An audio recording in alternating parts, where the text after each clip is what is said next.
doctorates worldwide. Before the session, we would like to felicitate Sir. Sir, two of our students will felicitate Sir. We are already running late. It will take just a minute, Sir.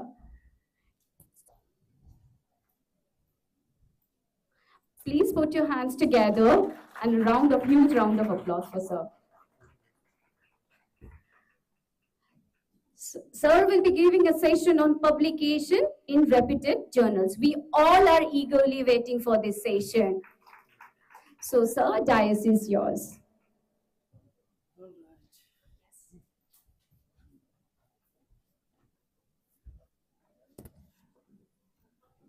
Bismillahir Rahmanir Rahim. Alhamdulillahi Rabbil Alameen. As-salatu was-salam ala shafil anbiya al-mursaleen wa ala alihi wa sahbihi ajma'in.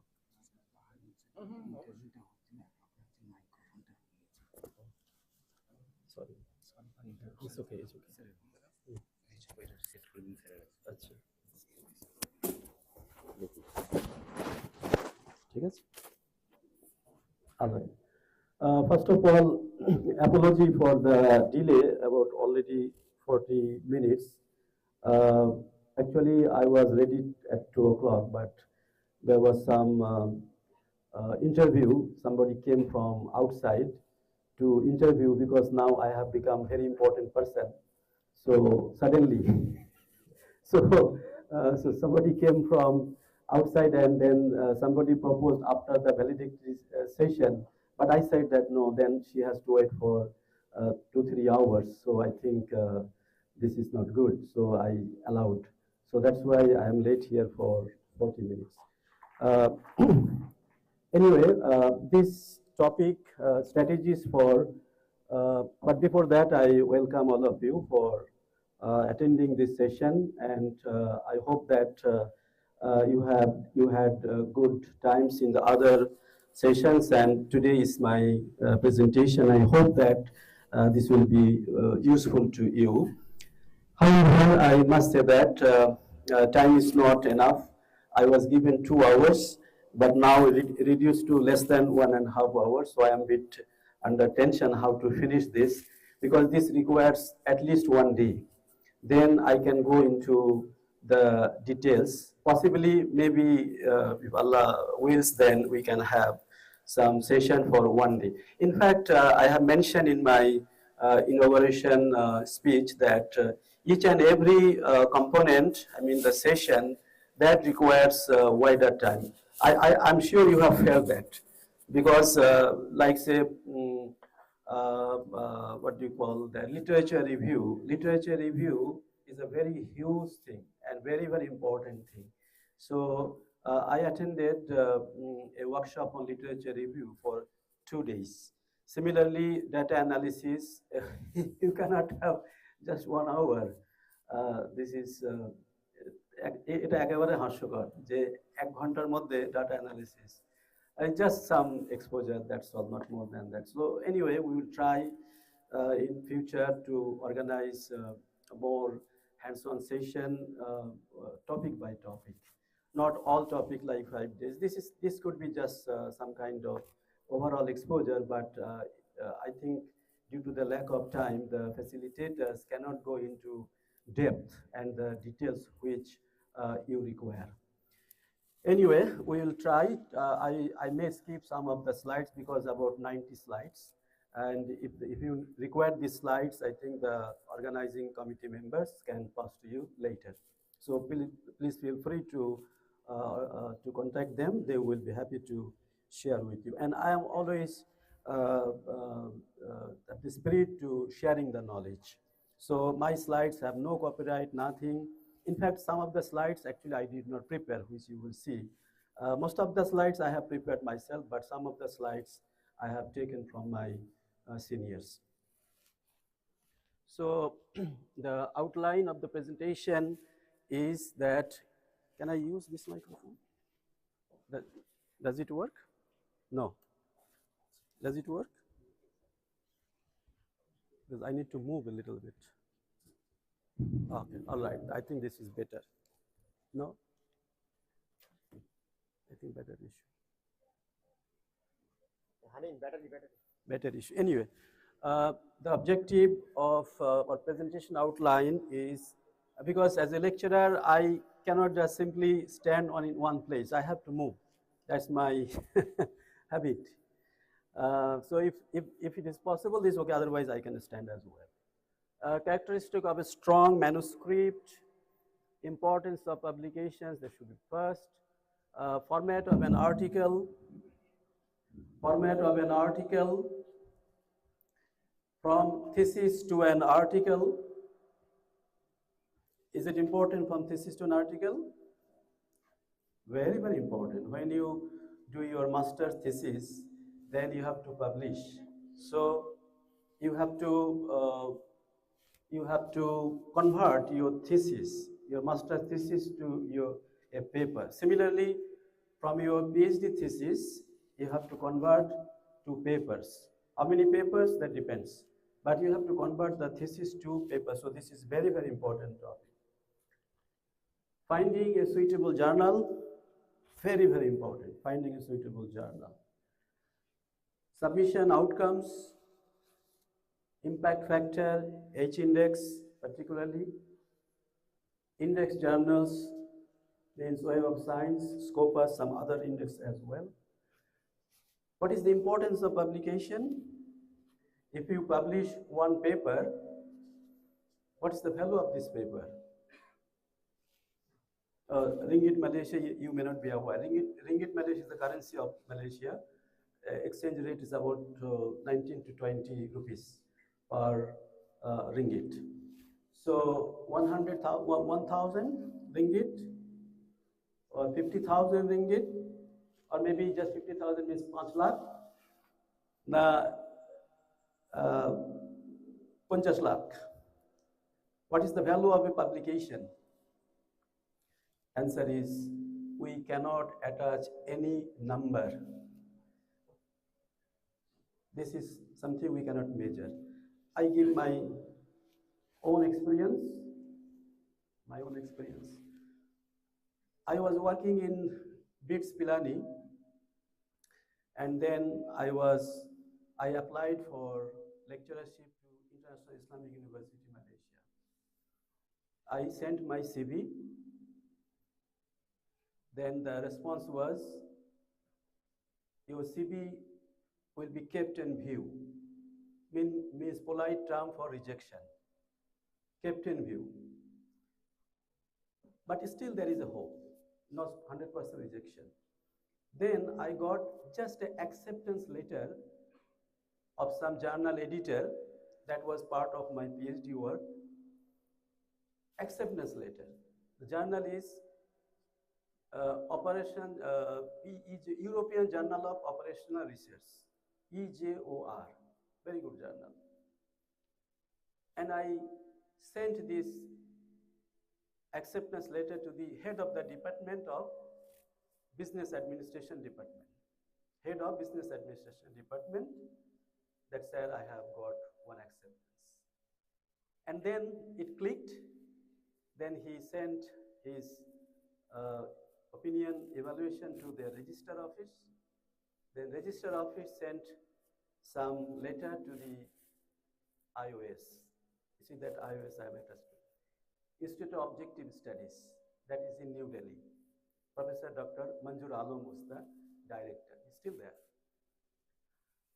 Then he called me for interview. IOS called me for interview. Alhamdulillah, the interview was good. And then I got the chance. And I worked there for how many years? 27 years. Out of 27 years, 18 years as a full professor. You know how much money I have earned? How can you attach the monetary value to a publication? This is just my own experience I have shared. Ladies and gentlemen, you cannot attach any numerical value, any monetary value to publication. Your wonderful work will not be known to the rest of the world unless you get it published. So you are a writer. Somebody is giving a speech here, look like Barack Obama. Barack Obama is a very good speaker. I like him. His speech is a very good speaker. And these are all the people. Similarly here, if you do not publish, then you cannot reach to this mass, the rest of the world. The world is very large. So we have to publish. We have to publish. Academic careers are research-based. No matter how good you are in teaching as a lecturer, if you are not publishing, it's very unlikely that you will be getting promoted. Correct? So publication is very, very important. Research work needs publication in order to be disseminated. Publication of work pushes scientific progress. If the scientists, if the inventors, if the researchers, if they don't publish, in fact, if you go to 200, 300 years ago, like I was a student of mathematics, like Euler, Lagrange, Cauchy, these great mathematicians. There were journals. They used to publish, and then they used to came to know the other people, just like us. But the process was very slow. But there was some outlet. So we have to publish. Why we have to publish? To get PhD degree, to get funding, to get promoted. But look at the comments here. When you submit to a journal, the editor or the reviewer does not care. What is your objective? They will look into quality. Whether you are a student as a corresponding author, whether you are a student or you are a professor, does not matter. They will look into quality of the work. What is that distinguishes a very good manuscript from a bad one? What is it? That means what is a strong manuscript? Has a clear, useful, and exciting message, presented and constructed in a logical manner. Reviewers and editors can grasp the significance easily. What are the types of manuscript? We can have conference paper, research note, or short communication. Some of us we write, but not much. Concept paper, also not much. Most of the research are there here. Research paper, review paper also, case study sometime. As far as the citation is concerned, what type of paper gets higher citation? Review paper. If you are writing a review paper, you can get a lot of citations, especially in the first few years. But then later on, it declines. So citation-wise, review paper, if you write a review paper, then your citation will go quite high. Main points for a strong manuscript, I will not go into details this because I have some other slides for this, but just heading here, need for the research. That is one of the most important things. Why you are carrying out this research? Definitely there should be need. I will come back to this point again. Significance of the study. Is it significant enough to conduct this research, especially PhD level? Relationship to literature. Sound methodology means research design, data collection methods, data analysis and use of data, clarity of conclusions, quality of communication, etc. I will come back to these points later. That's why I was a bit fast. Now, format of an article, I have given here few items, I think, which is common to almost all the articles. By the way, my lecture will be more related to social science because I have conducted my research in the past in the area of business administration. Though I did my PhD in mathematics, but many years ago. After that, I have not conducted any research on mathematics, and most of them, I'm honest to say that I have forgot. So my lecture points may not be fully relevant to the students here, is a scholar who are engineering background. Your process is quite different, some of the things from the social science. Okay, title, common, abstract. After abstract, then we have introduction. Introduction must have statement of the problem. What's the problem all about? Research objective and research question. I think it should be or. Because the article should be very concisely written. Don't give both. Thesis can have both question as well as objective, but research objective, even most of the time we provide research objective in the introduction. Justification of the study, significance of the study. Then literature review. These are all part of introduction I have mentioned. Literature review, methodology, data analysis, result, discussion, conclusion. Before references, there is also important section that is called acknowledgement. Don't forget that. Acknowledgement is good. Even if you are sending the revised paper, you can acknowledge the reviewers. The comments have been very insightful, very helpful. So we'd like to express gratitude to the reviewers, because your revised paper will go to them. And when they see that you have acknowledged their contribution, they'll be very happy. So we can do that. And references. Okay, general structure of a research article. This is from Elsevier, as you can see here. Elsevier. Title, abstract keywords. See the fish? This is not much, because abstract should be very concise. Most of the stuff of a paper comes the main part of the fish, right? And then you have conclusion here. Conclusion cannot be too long. Acknowledgement, references, supplementary data or appendix, not that common, but some of the papers, it can be there.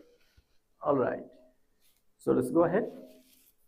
6 questions is in manuscript preparation. What are the 6 questions? What is the problem? So your introduction must highlight this. What is the status of the problem? Literature review. What did you do? What did you do to investigate the problem? You have to mention in the methods. What did you find? That is result. What does that mean? That is discussion. And what is your conclusion? So that will be under conclusion. How do you write a research paper? What should be the starting point? So this is one suggestion from Elsevier. Elsevier is a very reputed publisher. They say that the person who developed this slide mentioned here that figures and tables, and I agree. It's very easy to start with because you have the result, right, in the tabular format. When you run, let's say SPSS, the social scientists, they use SPSS a lot. Mathematics or engineering, they may be using MATLAB. So we have figures and tables, so we can start with that. And that's very easy, no problem at all. We can do that. Then methods, we can describe the methods, results, discussion, followed by conclusion and introduction. And the last we should write title and abstract. There is no hard and fast rule. If you want to write abstract first, introduction, go ahead. But this is just one suggestion which you may think whether it is helpful to you or not. Key to writing, the path, one of the research scholars of mine from Bangladesh, Kazi Tariq, I remember, he said, "Sir, আমার হাত সরছে না, কি লিখবো, কোথা থেকে শুরু করব? একটু স্যার কিছু বলবেন?" বাংলাতে, এবার তো বাংলাদেশে। আমি বললাম, আপনার মনে যা আসে আপনি তাই লিখুন না। হাত সরবে, হাতটাকে সরাতে হবে। হাত সরছে না, তার মানে ও থিঙ্ক করছে আমি তো রিসার্চ ব্যাপারে লিখবো, খুব হাই ফাই হবে, সফিস্টিকেটেড হবে, কোথা থেকে শুরু করব, হয়। Just forget about, just write, because this will be your first draft. Then you have to have second draft, then third draft, and so on. So don't worry about that. I have mentioned here, pre-write your thoughts. Don't worry about the structure initially. Eventually it will be done. You need to have a skeleton, then you can fill up the skeleton one by one later on. Then I will also suggest that when you are conducting literature review, you will be going through a number of research papers. And you will find that eventually, I'm very sure, some of those papers, maybe one or maybe two, will be very, very well written, and it is just touching your research problem. That can be your model. This is my personal advice. I feel that. In fact, I also do that. When I conduct my research, I try to find out a very good research paper, which is almost 100% all right. All the good characteristics are there in that paper, so I can follow that particular paper. All right, so that is the one. Keep writing, concise, dynamic, simple in construction. Convey enthusiasm in your writing so it attracts the audience. Now I will be going one by one. Title. I think this is extremely important.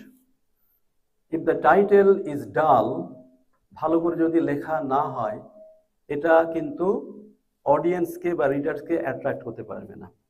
আমরা যখন database search করি, কিভাবে search করি? Keywords দেই, তারপরে আমরা list of titles পাই। Titles তো হাজারখানি হতে পারে, তো হাজারখানি তো আমার পক্ষে ডাউনলোড করা তো সম্ভব নয়। তাহলে আমাকে কি করতে হবে? টাইটেল দেখতে হবে, তাই না? আমরা সবাই করি। অতএব title obviously is very, very important. So it has to be reflective. ChatGPT আমরা অনেকে ইউজ করি for productive purpose. You have framed a title, but you are not so happy. You put this in ChatGPT that this is my title. Can there be better titles? You will find that there will be many good suggestions. So your title must be very, very good. No doubt about that. But for title, there is also some guidelines. How long the title can be. 7 to 15 words. Never exceed 20 words, including even in, preposition, in, of, counting all. Never exceed 20 words. Mention all the key variables in your research. If you look at the PhD thesis title, your title must reflect the entire thesis. So the main variables should be there. Focus and accuracy. The topic must be specific, must encapsulate the content of the paper, should not contain rarely used abbreviations. Rarely used. There can be abbreviations, but rarely used abbreviations should not be there. Remember, the readers are the potential authors who will cite your article. Examples of good titles. Look at the first one. Writing high quality papers. Views from researchers. See, it's clear.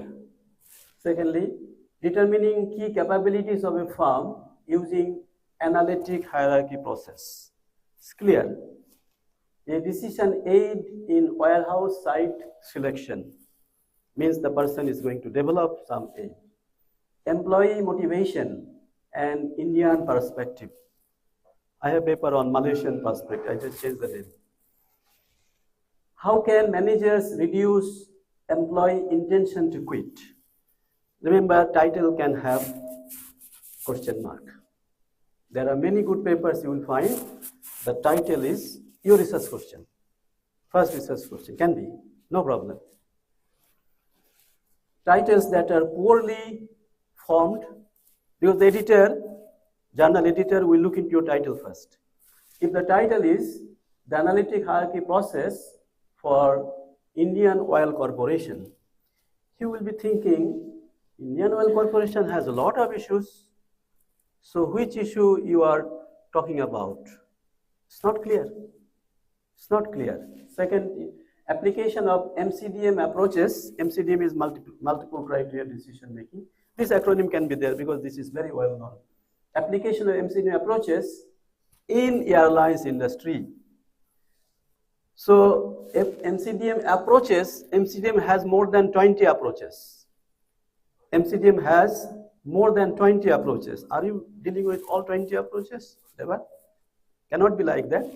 And also in airlines industry, airline industry is a very huge industry. So where you are focusing? So this is not a good title. Abstract, this is one of the most important thing is this, that many times if the journal is a very good journal, top class journal, the editor, they just look at your title of the paper and he will go through or she will go through the abstract. From there he will make decision whether it should be sent to the reviewers or not. Journal of International Business, GI, JIBS, their rejection rate is 95%. Desk rejection. You know what is desk rejection? You send to the editor, within 3 days you will get the judgment, verdict, decision. That is called desk rejection, because their submission rate is very high and the reviewers are always limited.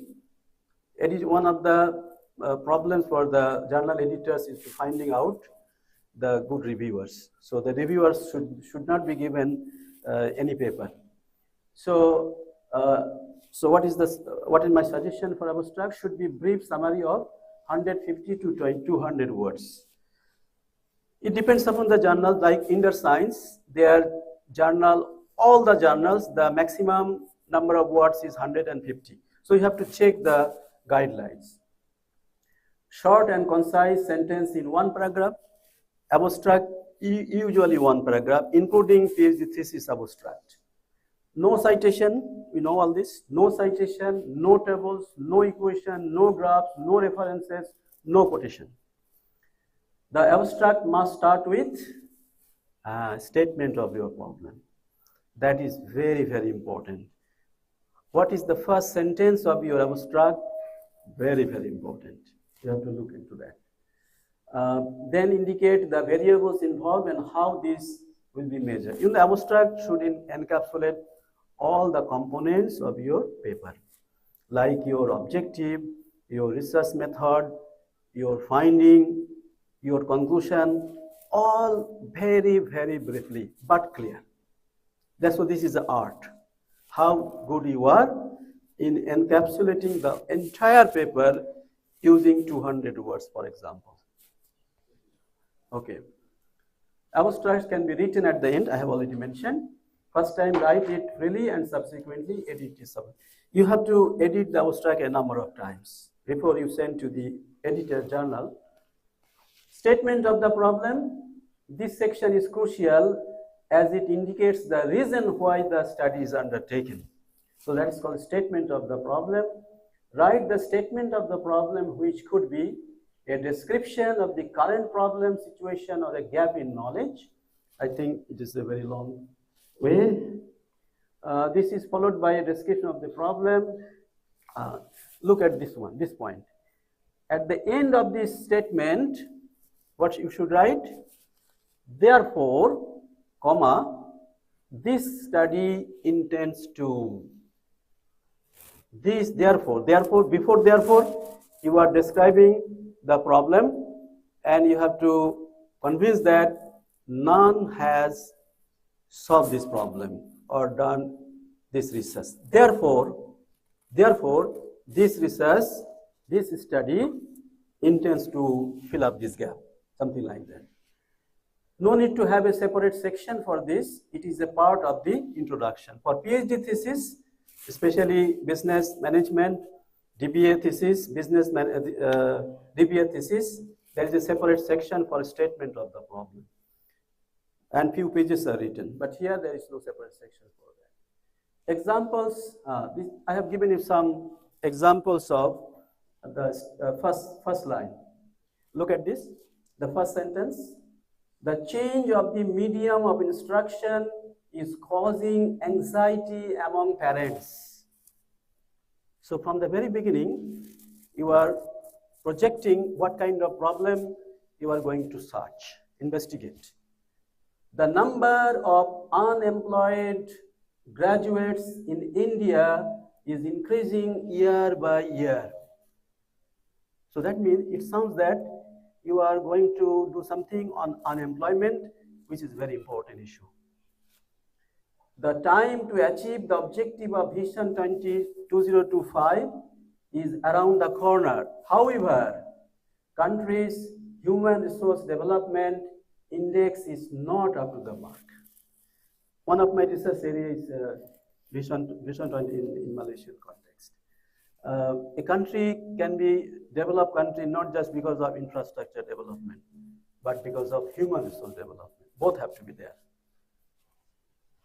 So developed countries definition is not just by simply infrastructure development, it's also human resource development. But in these countries, we have problem in human resource development. We may have very 30-story, 50-story building, does not matter. How good the human beings are inside those buildings. That's the indicator for developed country. Okay, need for the study. Need for the study. So here, I have mentioned here, need for the study. I mentioned this before. Yet, despite being acknowledged as one of the major challenges faced by HLIs, few researchers have attempted to explore the issue in depth. So this kind of sentence should be in your introduction section. So that shows that there is a need for this study. You have to convince the editor or the reviewer, yes, there is a need for this study. I am not doing just for nothing. There is a need for this study. So you have to convince that. Research objective also should be very clear-cut. Sometimes it is not that clear. We have to make it clear, even for PhD studies also. To investigate the effect of the change in the medium of instruction on students' academic achievements. To identify, these are called action verb. If you look at the Bloom taxonomy, I'm sure many of you heard about the Bloom taxonomy. So they have many words. Some of the words you have to choose, which is relevant for your study, like to examine, to investigate, to analyze, to design, to develop. Look at which one is most suitable for you. If you are doing for qualitative study, possibly you have to do to identify. But if you say that qualitative study, then you mention to analyze. Of course, you have to do the analysis later, but main thing is the identification. So you have to be careful about using these words. Conceptual framework in social science may not be that relevant in engineering or basic science, but in social science is very, very common, especially in the area of marketing. It's very, very common. These are the called independent variables, and this is called dependent variable. This is called, do you know what is the name of this? Mediator, mediating variable. I'm sure you have heard this. And what are those? Moderator variable. Independent variable, dependent variable, mediator variable. Mediator means in between. It's very easy to remember. And moderator variable. So this conceptual framework is, if you are using like structure equation modeling for your data analysis or method, this is compulsory. You have to provide conceptual framework. Significance of the study, how significant the study is, that indicate potential practical or policy implications for your research. Intellectual merit, how your research will make an original contribution, how it will fill gaps in existing research. If you have a model, I mentioned already, if you have a model research paper, then you don't have to worry. You will find that all components are there. Literature review. Without literature review, you cannot complete your studies, because the objective of study is to find out something new. How do you know that this is new? It's going to be new. So you have to do the review. What has been done and what can be done. So what has been done, literature review, compulsory. And the more, the better. One of the characteristics of a good thesis is this. What is the depth of literature review of your thesis? How hardworking you are in writing your literature review. How analytical you are in synthesizing the past literature. This is very, very important. Start with a broad background and then narrow it down to your field of study. I have one link here. Just, okay. This one I have to. Your objective is to deal with employability for private higher learning institution. That is your area. So what should be your literature review starting point? Starting point could be quality of higher education, broad area. Start broad. Like say triangle is like this. You go upside down the triangle. Clear? So then the upside means the base is up.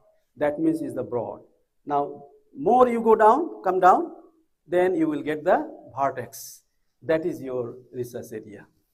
So after this, quality of higher education, there are two types of institution. One is public and one is private. So you go for private higher learning institutions. You will get a lot of literature.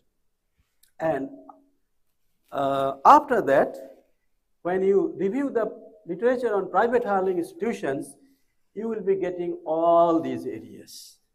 So a little bit you describe, and then finally you zero in on employment and see what are the recent works, and then identify the gap, and then you conclude your literature review. Clear? All right. Emphasize on recent article. This is one of the frequently asked questions by the reviewers, examiners. Oh, your literature review is outdated. Why you did not updated your literature review? Remember, your PhD study could be 6 years, 5 years, and you develop your research proposal in second year, and you are submitting your thesis in after 4 years. These 4 years, there is no need for literature review? No. Still you have to do. Still you have to do. Literature review is a dynamic. And most of the time, we the examiners, the reviewers advise go for last 5 years. This is one of the indicators that whether your literature review is done or not. Sometimes people, the reviewers, examiners, they will not read your entire thing. They will just read the indicators like 202, 2024, reference is there. I'm not talking about 2025. 2024, 2023, 20, none is there. Oh, that means your literature is not updated. So this is one indicator. So you have to be careful about that. Okay, there is another link here called concept map. I think our time is very limited. I will not go into details. I usually follow this. How do we go for literature review?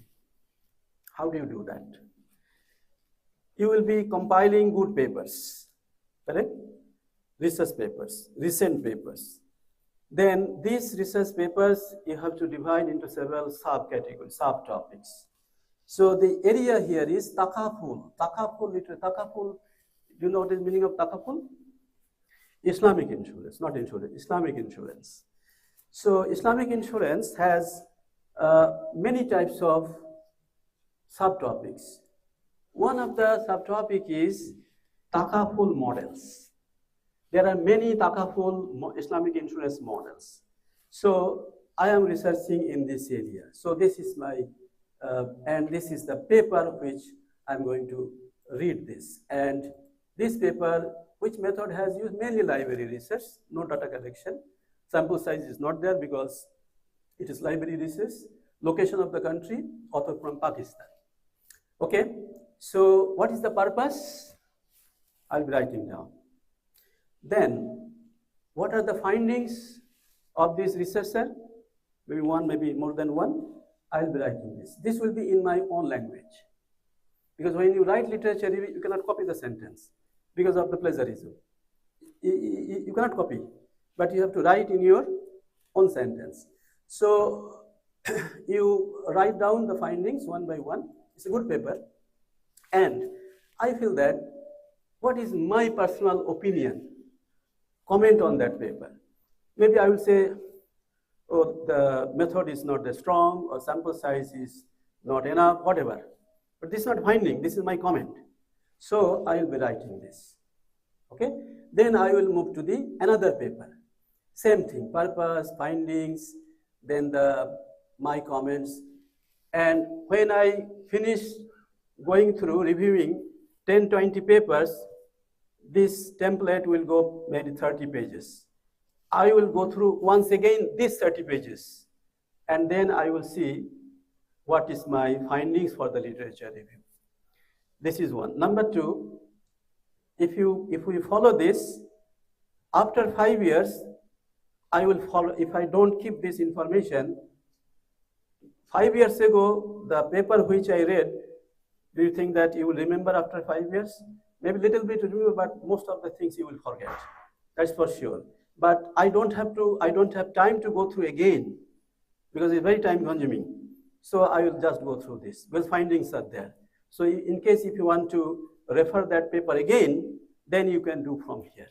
So I will suggest that you can develop this concept map. Okay, next. Methodology. Identify the population. If it is a survey research, we have to identify the population. For mathematics, we don't do usually. Sample, who will be the sample? Unit of analysis. This is another frequently asked question. What is your unit of analysis? Is it organization? Is it individual respondent or group of respondent? Sampling, how the sample will be selected? Again, some quite frequently asked question. How did you collect your data? Probability sampling or non-probability sampling? If it's a quantitative, then we expect that probability sampling. There's also a number of probability sampling. If it is qualitative study, then it could be even non-probability sampling. Okay, so we can do that. Instrument, what type of instrument? Questionnaire will be used. Pre-study, pilot study. Don't forget, especially thesis. For research, it is not that paper, because paper should be very concise. But for thesis, pre-study, and pilot study, wajib. This is a must. We have to do that. Data collection procedure, proposed data analysis based on research questions, hypothesis. We can use multiple regression, structure equation modeling, important performance analysis, ANOVA, analysis of variance, MANOVA, logistic regression, analytical process, cluster analysis, data analysis, etc. So depending upon the objective and the scope, we have to use some of the methods. Avoid using personal pronoun such as I or we. Can, but better to avoid. Better to avoid I, especially I. We still okay, but do not use the word I unless you are very, very high person. Okay. Must be based on research questions, and this is a very important issue. You have to see what is your research objective. Let's say research objective is to find out the effect of change. Find out the effect of change. So what should be your research method or data analysis method. What kind of data you have to find out? See, your objective is to find out the effect of the change of something. That means you have to get the data before putting this change, before and after, before the putting the change, implementing the change, and after implementing the change. So you have two sets of data, simple t-test or two sample test. But if you don't do this, it is a serious mistake in your data analysis. If you apply something different, which will not address your, this is a simple example I am sharing with you. So you have to check your research objective, and then your, like if you are using analytic hierarchy process, which does not deal with any hypothesis, then you say that my objective is this, and my objective is to investigate between this and that. And you are using AHP, you have gone totally wrong direction. But AHP has nothing to do with relationship development. AHP deals with prioritization of the factors. So if you are having this relations between this and that, then you have to use multiple regression analysis, or better yet, structure equation modeling. So the matching must be correct. The research objective and research method, especially data analysis method which you are using, must match. No question about that. Okay, so this one I will, because it will take long time, I will share the slides so you can check later. Qualitative data analysis.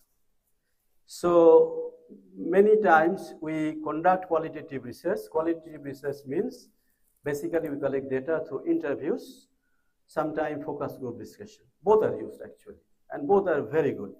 If you want to get rich set of data, then you can go for both. So how do you analyze then? There is, we have published a number of papers on this. I will share with you some sample. I hope it works. All right. So you see here how this is a long paper. How many pages? 25 pages, published by Emerald. Because most of our papers are published from Emerald. Aliah was my student, and we two are the supervisors. So Emerald, they have very structured abstract, very structured. Now, if you are using qualitative research, if you are doing qualitative research, this is from atlas.ti. That is a software. NVivo, atlas.ti, either one. Both are very good software. So this is the. I want to tell you that if you are qualitative analysis, then you must have some statements like this. Like this. See here? Respondent 13, R13. R13 means respondent, you cannot give the name. So this kind of statements, without changing anything, you have to put in your paper. So that's the way we do the qualitative analysis. Okay, come. Reporting quantitative results. If you are some journals, they will strictly follow APA format. So APA format is there.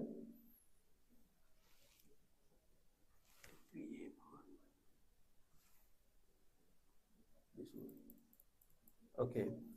See how ANOVA. How do you report ANOVA? How do you report ANOVA? You see, this is this one. The main effect of year in the college was not significant.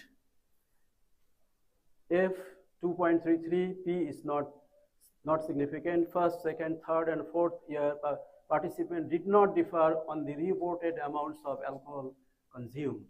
The main effect of year school was found in satisfaction with life. So this is called APA style reporting. Simple data analysis, simple findings. Okay, go ahead. This is called table in APA style. So you cannot give the grid lines. You know what I mean? The horizontal lines, the vertical lines cannot. It's just simple table like this. This is the correlation matrix. Correlation matrix should look like this. Even the figure also. APA style, usually we mean the references. No. Reference is definitely there, but in addition to references, we also have, for any paper, for any component, there is a APA guidelines. Discussion, hardest section to write, but it is very important section. I find that this is a bit difficult to write. The results, discussion, all these, even literature review, it's not that difficult, but discussion section, usually students find problem to write because you have to relate your findings and you have to go back to the literature and you have to relate what is the relationship between your findings and the literature. So correlate your findings with existing knowledge. All right, look at here, how it has been related. State your own findings first. State your own findings. It seems that Malaysian workers are not much concerned about the appreciation of their work done compared to the above factors. This is the finding. This is in sharp contrast to their counterparts in the US. So that's the comparison. This is the part of discussion. So your finding and the literature, you have to contrast or you have to match, you have to compare. Conclusion, identify one conclusion, not my lecture, conclusion of the paper. Okay. Identify key findings and application. Conclusion is not a summary. I am sure you know that. Many times they just give the summary, but then reviewer, a conclusion is not your summary. Conclusion is conclusion. What is your conclusion? So that is not summary. Okay, should not be summary of the work I have mentioned. See here how conclusion is written. This one I'm reading for you. This paper presents, I'm reading for you. This paper presents a structured framework for determining the key capabilities using analytic hierarchy process. By the way, analytic hierarchy process is my main research methodology. That's why I use this. This paper presents a structured framework for determining the key capabilities using AHP. That is your contribution. We view our framework as a tool to generate guidelines for strategic decision making, such as capability development or outsourcing non-core capabilities. So your contribution must be highlighted in the conclusion section, so that the reviewers, they know that what is the novel thing in your paper. By the way, I forgot to mention the word novel. You have to show that novelty, there is a novelty in your research paper. Without novelty, especially good journals will not even proceed for reviewing your paper. Acknowledgement, I already mentioned, especially if you have taken a grant from the government, from the company, then again this is wajib. Wajib means compulsory.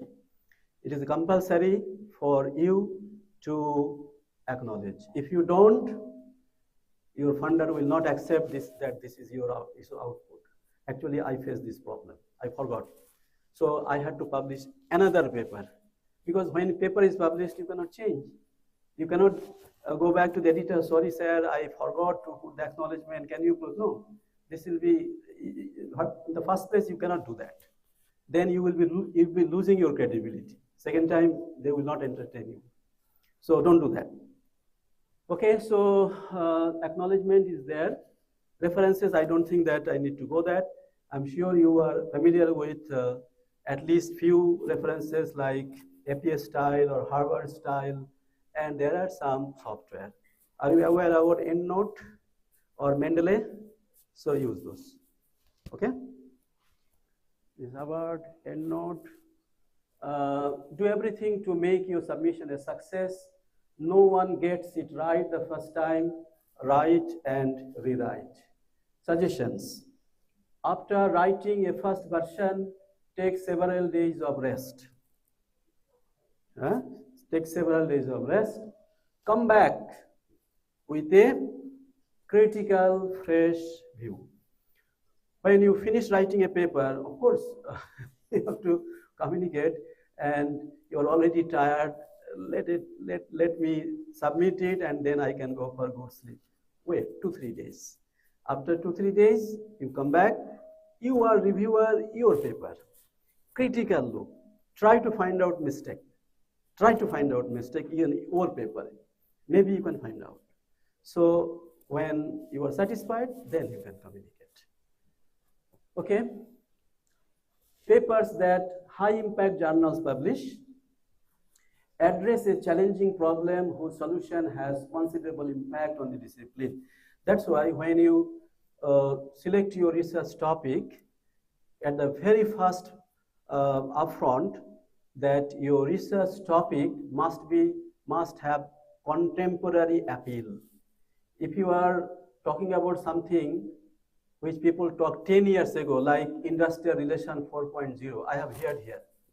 I told them that industry 4.0 people have talked 10 years ago. Why you are talking about now? This is not contemporary.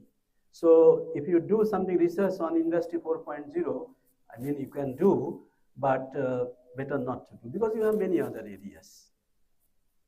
For research, you have many other areas. So why limiting is only 1 or 2 topics? So topic should be contemporary, means we need solution for this problem and has recent appeal. Demonstrate consider familiarity, express the problem with mathematical modeling, all this, develop an innovative solution, we all know that. I have already mentioned benchmarking. There is a link also, I'm not going to show that. In your research, you try to find out some good paper, I call benchmarking paper, you can find out, I'm sure you can find out, and try to follow their components, their way of style, the components, sub-components, all this.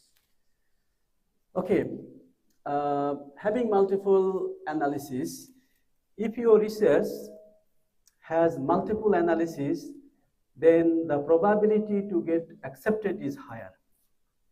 If you have only one type of analysis, then of course you can do, but try to do for multiple. If you have SPSS file, you can have multiple findings. You can have multiple findings. Then you can apply just maybe multiple regression, where the dependent variable is continuous variable. You can also apply logistic regression, where the dependent variable is categorical variable, same paper. And your probability to get accepted from 0.6, it will jump to 0.9.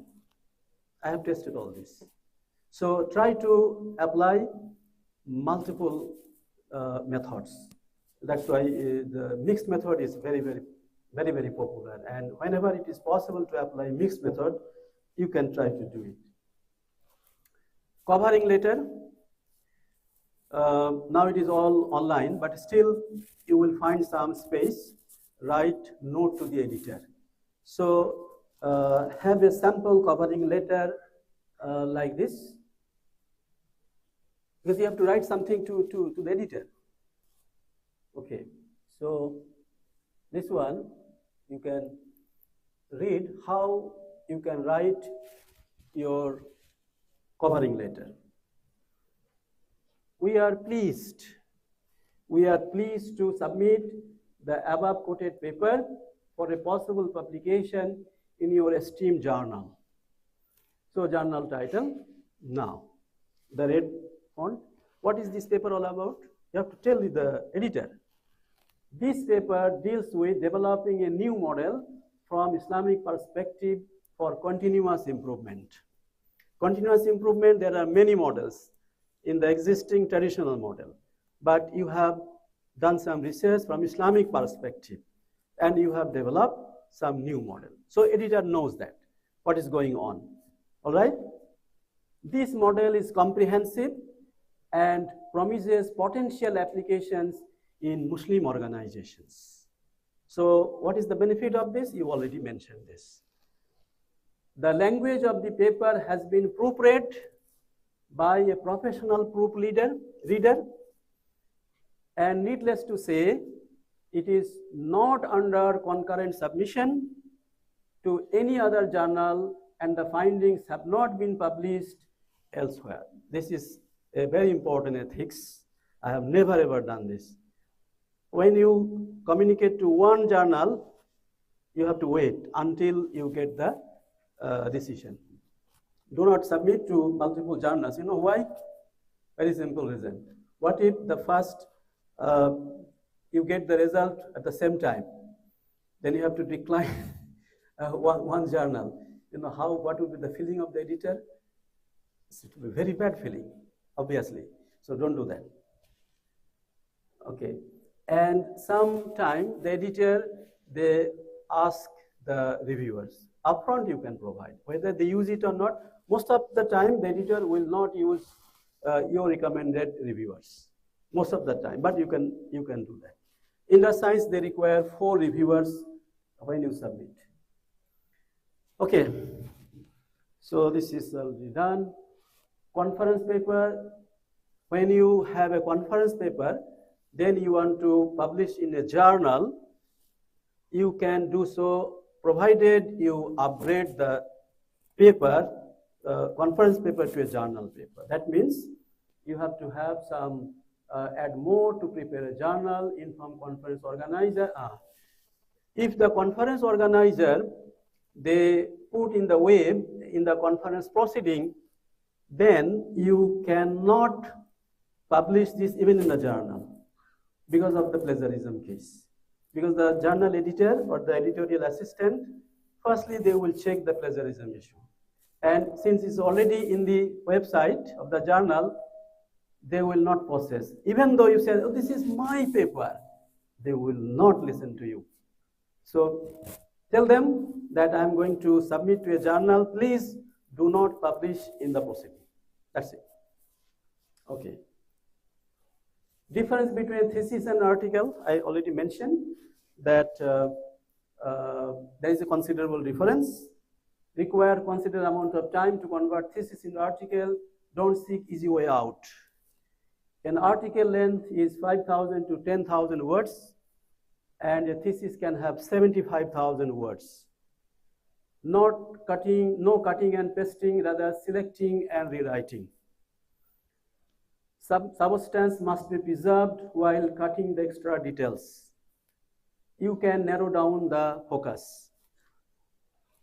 Do not include definition of terms in the paper. Do not include your theoretical contribution or practical contribution, but include, if it is relevant, managerial implications.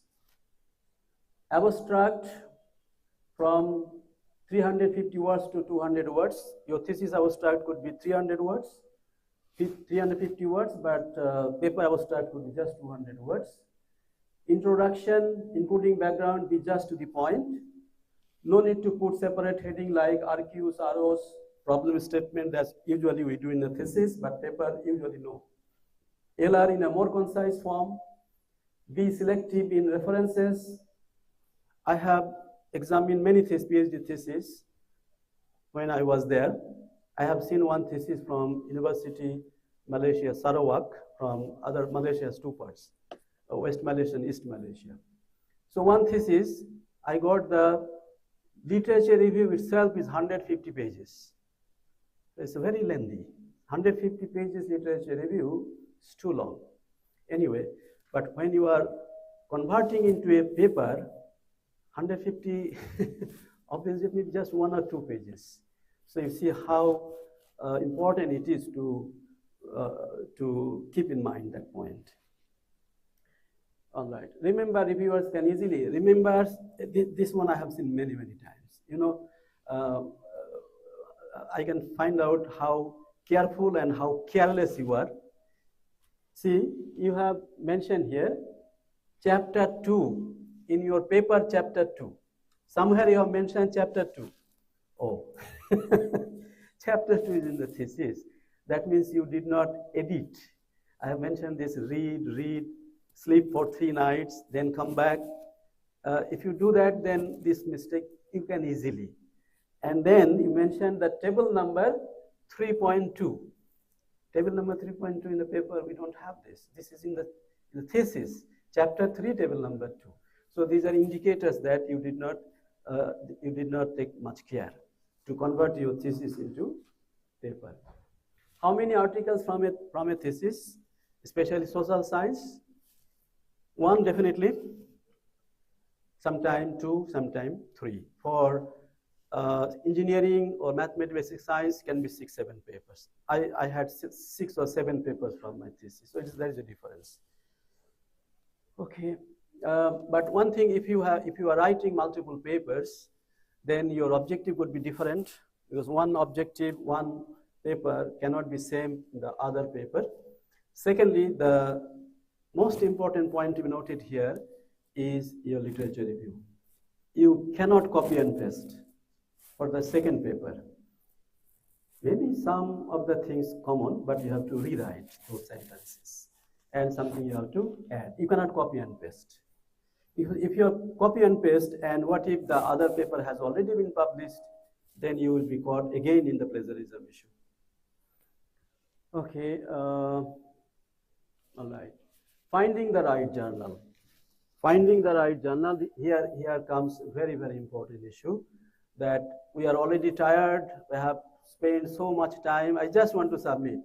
And then I just somehow select one journal, and after few days, we get rejected. Take time. This is a very, very important issue where many times we make mistake. Why the journal rejects the paper? There are a number of reasons I will share with you. Determine how to find out the journal first in good journal. Good journal means journals which come in the index like Scopus or Web of Science, or I should say Web of Science, then Scopus listed journals.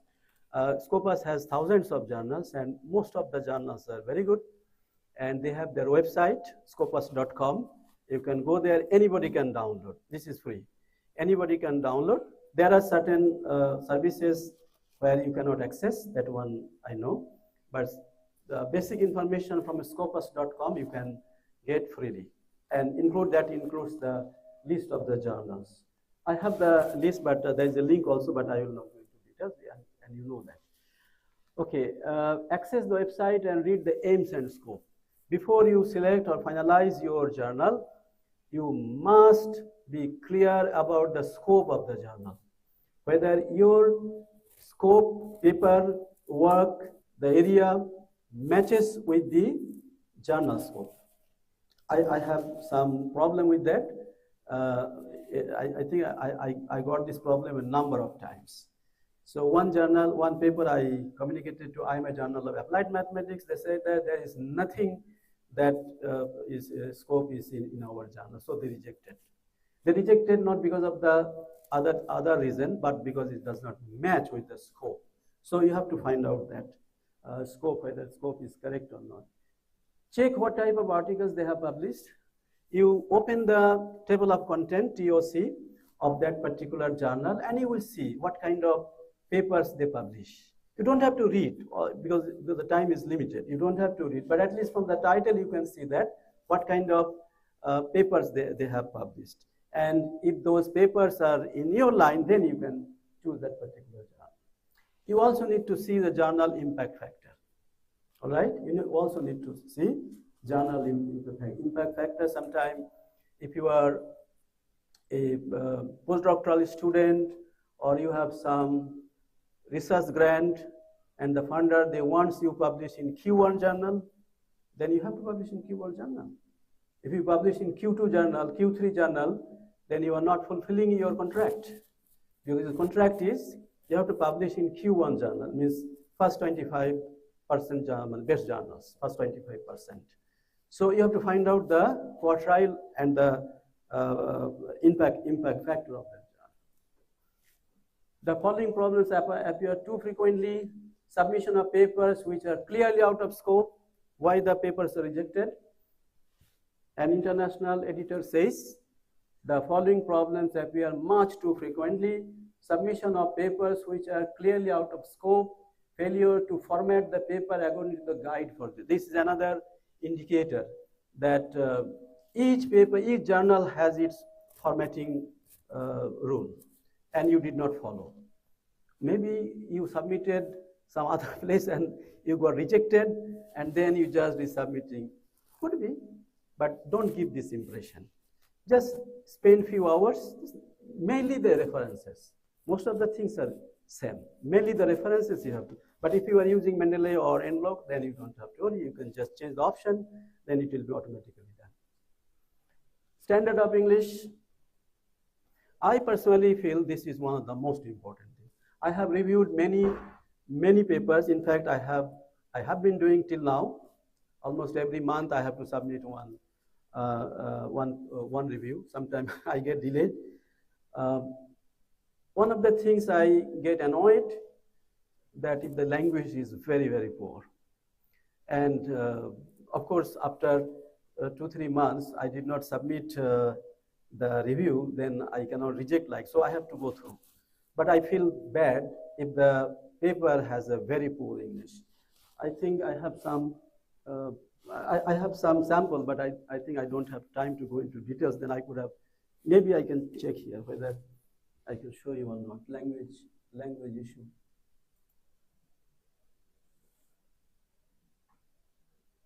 Okay, so this is the paper I reviewed. See the language, you will see. The research, this research is based on the condition. Look at the sentence. This research is based on the condition of the people's needs of technology and informatics. And the first word is and. You can, but usually no. And the needs of the ease. Needs of the ease. In any activities, in order improving. What kind of sentence? In order improving the productivity to improve the economy. See, this is the second sentence of the abstract. And I will not go through, there are a lot of like this. So if you have abstract like this, do you think that the reviewer will accept your paper? Just because of English, they will reject. Just because of English. No matter how good the results are, all this, because this is not publishable. A good journal cannot publish this, and some of the languages you cannot repair. You have to rewrite. Okay. Why is the language important? See, one editor says this. This paper fell well below my threshold, is the editor comment. I refuse to spend time trying to understand what the author is trying to say. Besides, I really want to send a message that they can't submit garbage to us and expect us to fix it. My rule of thumb is that if there are more than 6 is already high number, 6 grammatical errors in the abstract, then I don't waste my time carefully reading the rest. That means rejected. Okay. This is the IMA Journal of Management Mathematics. What I was just saying this is mentioned here.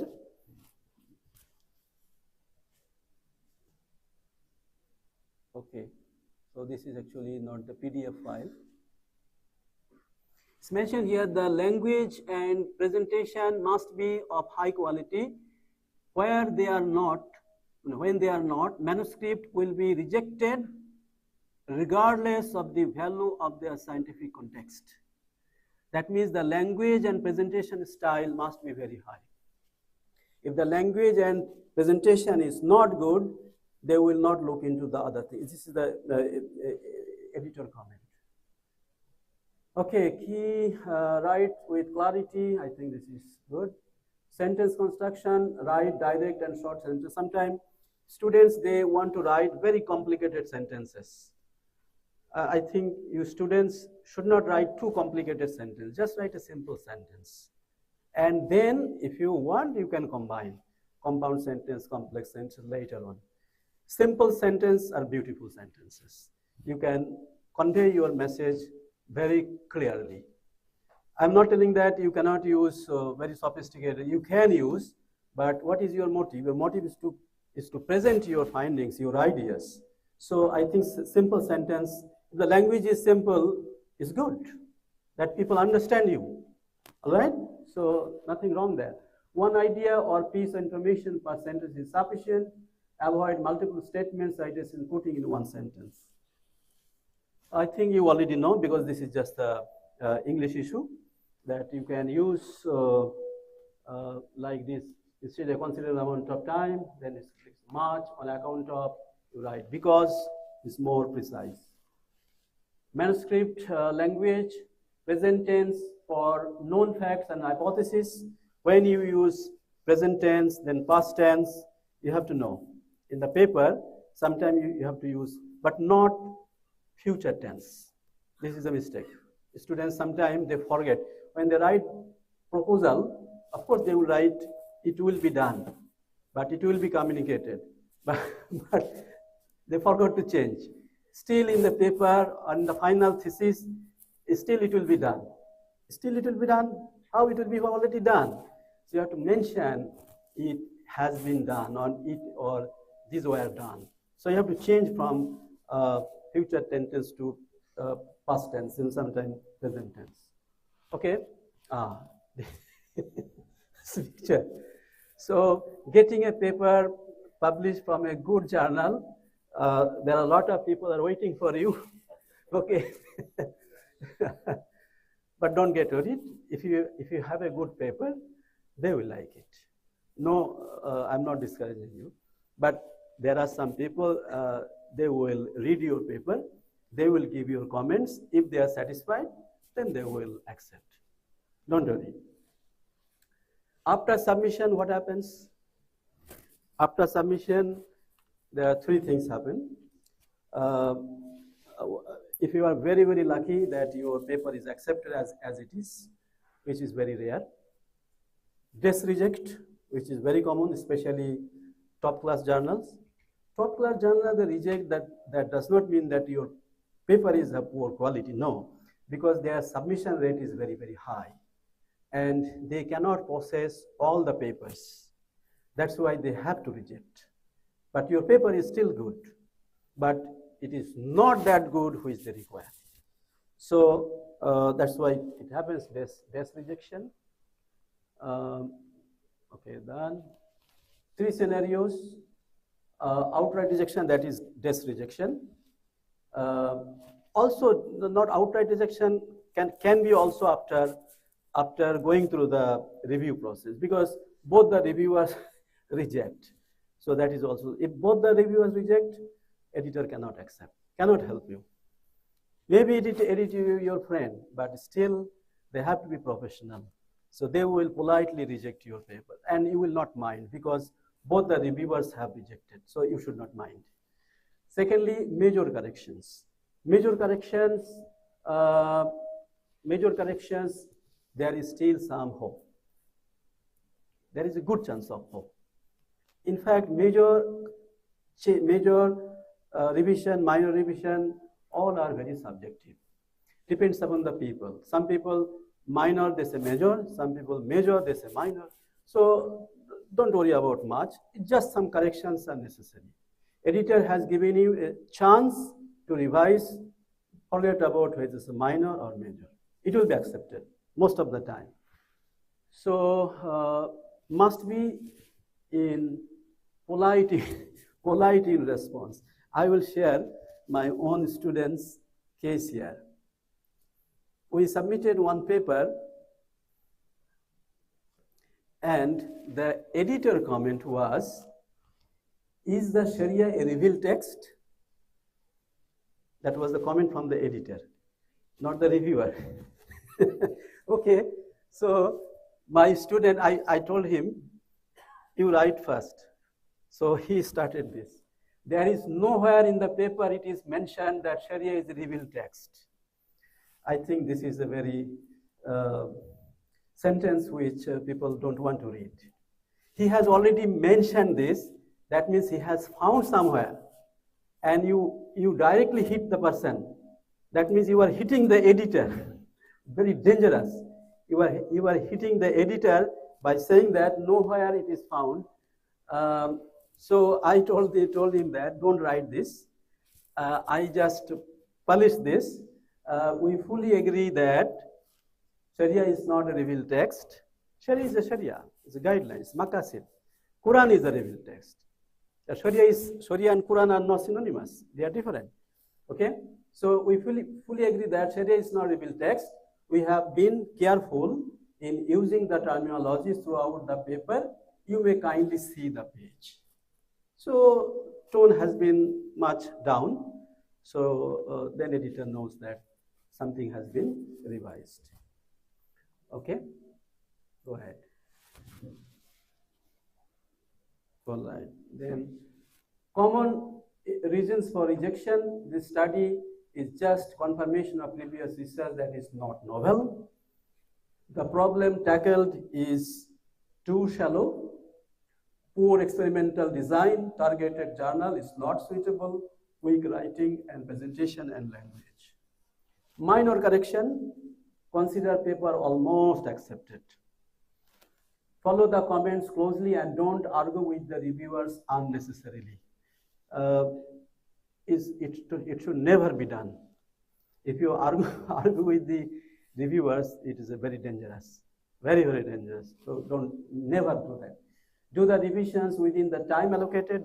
They will give you some time, 1 week, 2 weeks. If you need more time, you can ask. They will be happy to give you. But if you are not asking the extension and then you are submitting late, it's not something good. They may not accept, they may not entertain. Even some, like say Emerald journals, they say that when you cannot submit, your paper will be considered as a new submission. They mentioned in their policy. Prepare a detailed response letter. When you get reviewer's report, then you have to reply. How you reply? This is one sample. It can be done in both ways, either in a tabular format like this, or you can write in a paragraph format. I use both. So in the tabular format means you need to put the reviewer referee's comment here, and this is your reply. This is your reply, and you mentioned that see the page number 8, or please see the page number 8, like that. Okay, so this is the template I'm sharing with you. And what should be the look of your revised paper? You have to highlight. When you have change, the reviewer wants to see the change first. He or she may not have time to go through the entire paper. Of course, they will go through. Most of the time, they will go through. I go through when I give my comments, and but sometimes we also need to check the change the amended portions. So you have to highlight like this. All right, don't forget. You have to highlight like this. So this is your revised paper. Even in thesis also, when you correct the thesis, so you have to do that. So the reviewers, they know that you have done. Okay, this is your initial paper, and this is your revised paper. Right? So a lot of improvement. That's the message. There are a lot of improvement. What leads to acceptance? A means attention to details. C, check and double check your work. Check and double check. C, consider the reviewer's comments. English must be as good as possible. Presentation is important. Take your time with revision. Acknowledge those who have helped you. New, original, and previously unpublished. Critically evaluate your own manuscript.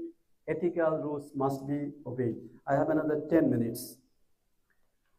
Okay, predatory journal. This is a very, very, our valedictory session will start at 4:15 because I started late. So This is another important issue, brothers and sisters, ladies and gentlemen. Many people are doing many kinds of bad business in the publication area because internet nobody controls. You have your web page, you can launch a journal, and you can get paper from all over the world. You can get money and you publish anything. So be careful because you have put a lot of hard work. The journal must be credible journal. There are some guidelines. I'm not going to details because I don't have time. One thing that it will be very clear, the scope of the journal, they will say Journal of Humanities, Law, Science, Engineering, Medicine. What kind of journal it is? That means they want to get as many papers as possible. Secondly, they will promise you your paper will be published in 15 days. This is a very 3 days. So that itself indicates that this is not a credible journal. A good journal, the process takes at least 3 months. And then they go. 3 months is minimum. So these are some of they will say impact factor 6.7, my goodness. 6. Do you know the meaning of the impact factor 6.7? How can you claim that your impact factor is 6.7? So these are the things which are the indicators. I consider, even in Aliah University, I'm telling, if anybody publishes this kind of journal, this paper will not be counted. This paper will not be counted. Paper must be having a credible source. I'm not talking about you have to publish 5 papers. No, you publish 1 paper in a year, but publish in a good journal. Then we can establish Aliah's name. 5 papers, nobody acknowledges, nobody reads. What is this? So we have to, I'm not telling that this is done here, but it should not be done here. Please don't misunderstand because I have not embarked onto reviewing all this. But this is my philosophy of I have some principle I follow in my life. I don't compromise with ethics and quality. Ethics in publishing, plagiarism, I think there was some talk, the plagiarism, and I think everybody knows plagiarism. Duplicate publication, never ever, it is beyond question. Duplicate submission, I have already mentioned. Publication of data, obviously very, very unethical practice. No proper acknowledgement of the people who have helped you. So we have to acknowledge. Impact factor of the journal, how the impact factor is calculated? Very simple. That total number of citation is 2024. In that, from that particular journal, count citations that published in 2022, 2023. 2022, 2023, maybe they have published 60 papers. So in all these 60 papers, what is the total number of citations? If it's a Scopus listed journal, then they consider only Scopus listed because the citation indexing that also varies from Google Scholar citation, Google Scholar the Scopus H index and Scopus index, they are very different. And number of articles published in 2022 and 2023, that's called B. So the journal impact factor is A by B, very simple arithmetic. So we can calculate that. We all know there's Nature, Science, Lancet, these are top class journals, they're very high. H index, I don't think that I need to go through. Maybe some other time we can discuss that, but it's a very, very simple thing, H index. If your H index is very high, yesterday one of our Aliah researchers from some department, the person came to me and I wanted to give some task, then he declined. He said that, sir, don't give this because I want to do research. So if you give this responsibility, my research will be, I felt very happy to know that. The person declined, but I felt very happy because he has his spirit in the research. And the person H index is close to 30. Which is a very good. So from H index, we can come to know how good the researcher is, especially Scopus H index. Okay, so scopus.com, we can see the journal list. As I said, most of them, because the manager is Elsevier. Elsevier is a very reputed publisher. So most of the journals are good journals. And also we can see the journal ranking.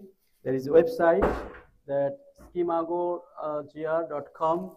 If you go there, put the journal name, you will get the ranking or the status of that particular journal. This is my last slide, list of WS journal, but they keep on changing, I have seen. So when I prepared my slides, this was the website. So you go there, then they categorize social science, engineering, then law, architecture, humanities, they have separate lists. And these journals are the best journals. So WS journals are the best journals. That's why very difficult to penetrate. But if you can get published in some papers to these journals, this is excellent, outstanding achievement. So with this, brothers and sisters, ladies and gentlemen, I finish here. I wish you all the best. I don't know whether is there any time for question and answer, organizer? Then the valedictory will be delayed further. Any question? At least maybe one or two questions, just to complete the session. One or two questions? Yes. Take it. One or two questions? No? Everything clear? Yasir Arafat this side from the Department of Geography of this university. Okay. Thank you so much, sir. First of all, thank you so much, sir, for your excellent presentation. You have already explaining each and everything from how we select a reputed journal for publishing our manuscript from initial phase to the ending phase. I have three questions. First, you have already mentioned about for selecting the title. You have already mentioned that for the selection of the title, word limit must be within 20 words. And many of the articles, they have already mentioned in many art titles. For example, we are from Geography department, and many research are based on our methodology based, for example, GIS based technology or Google Earth Engine. So can I include the methodology section or some word in our title section? Say, for example, analysis of the air pollution with the help of Google Earth Engine or GIS based technology. First question. Second question is that. Okay, one by one. Okay, sir. So the 20 words is the maximum. Look at the Statesman, Daily Statesman, go to page 4 or 5. You will find some essays, right? Statesman, I read Statesman, guess my office they get. 2 words. Am I right? Yes, sir. 2 words or 3 words. Editor, they don't accept more than 2 words. This is the, I'm talking about the newspaper. For journal paper, 20 is already high number. So you have to come down to maybe 15. So that is the part how artistic you are. You are touching upon your main variables, the method, finding you don't have to give. So what actually you have done, which represents, the title represents the work. So I strongly feel that within 15 words, and I have also mentioned that you can get the help of ChatGPT. They can give you very fantastic articles. I mean the title of the articles. 20 is already high. Don't go more than 20. It is possible. That's my response. Okay, sir. Yeah. And second question is that in abstract, you have mentioned that statement of the problem should be in introduction section and intake citation. There is no need in abstract section. But something I have already calculated some findings. Can I incorporate it abstract section? Yes, I mentioned abstract should have your first introductory statement I have mentioned, followed by objective. That's why the emerald, I mentioned emerald, they have structure. So they have one section is the purpose, then the methodology, then the findings, then the value of the paper, implications of the findings, all should be there. Whether it's in the structured format or in a paragraph format, it is possible. I have seen that. Let's say I have my initial abstract is 250 words, and I submitted some journal. Unfortunately, the paper has been rejected. Now I am thinking about another journal which has the word limit 150, and it is online, meaning that if you use 150 words, you cannot submit because the cursor will not proceed further than the next page. I'm sure you know all these problems. So you have to come down to 150, and I believe it is possible. I believe it is possible. If it is not, if you have difficulty, you ask some friends, maybe English professor, they will help you. Thank you. Okay, sir. Yeah. And last question is that, sir, what is the difference between conceptual framework and conceptual map? I understood about the conceptual framework, but how I distinguish the conceptual map from conceptual framework? This is a very, this conceptual framework is a publicized standard terminology. So conceptual framework means, the framework which I have shown, independent variable, dependent variable, if there is a mediator, mediator is not compulsory. If mediator, moderator, also not compulsory. That is called conceptual framework. So it is very standard terminology, you cannot change. The concept map, this one is just some kind of rough terminology which I use. I did not use this one, I have seen someone using. This one is that you are going from one level to another level, from that level to another level. That one we have called conceptual map. But this terminology, you don't have to worry, you can give any terminology. But conceptual framework, you have to stick that particular terminology. All right? Okay, sir. Thank you. Okay. Sir, last one request is that... You have already 3 questions. Yes, sir.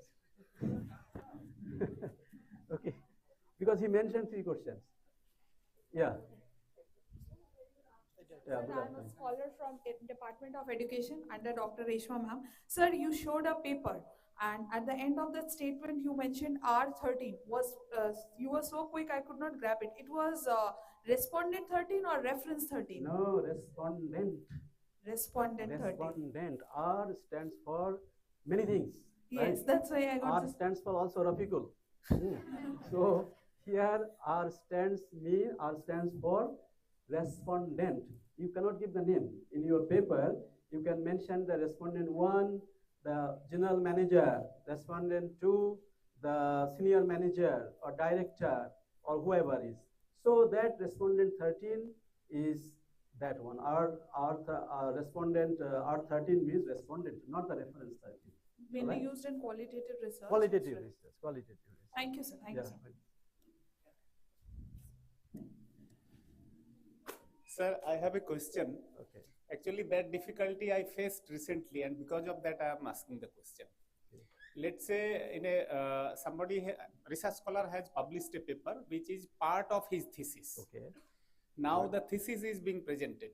Okay. And he is referring himself the paper which is part of thesis already published, and in the PhD thesis he is referring that one. So how far it is ethical? Better to, that's why in Islam, better to avoid something which is doubtful.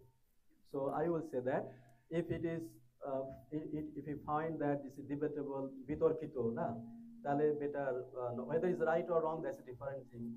If it is a debatable thing, better. So reference is a PhD student, you have published from your thesis, excellent, outstanding, there is no problem with that.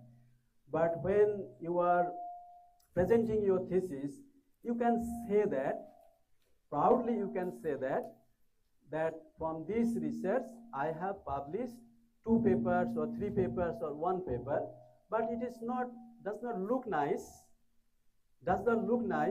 you are referring yourself. Rather, you should be happy let's say I'm a lecturer. Can I say I'm a good lecturer? No. Huh? Other people will say. Other people, I cannot say I am a good lecturer. When other people say I'm a good lecturer, then I'm a good lecturer. So wait, let the other people cite your work. So it does not look nice that you refer your own paper. All right? I hope I have answered the question. Yes, yes. How much time we have? Okay, I think.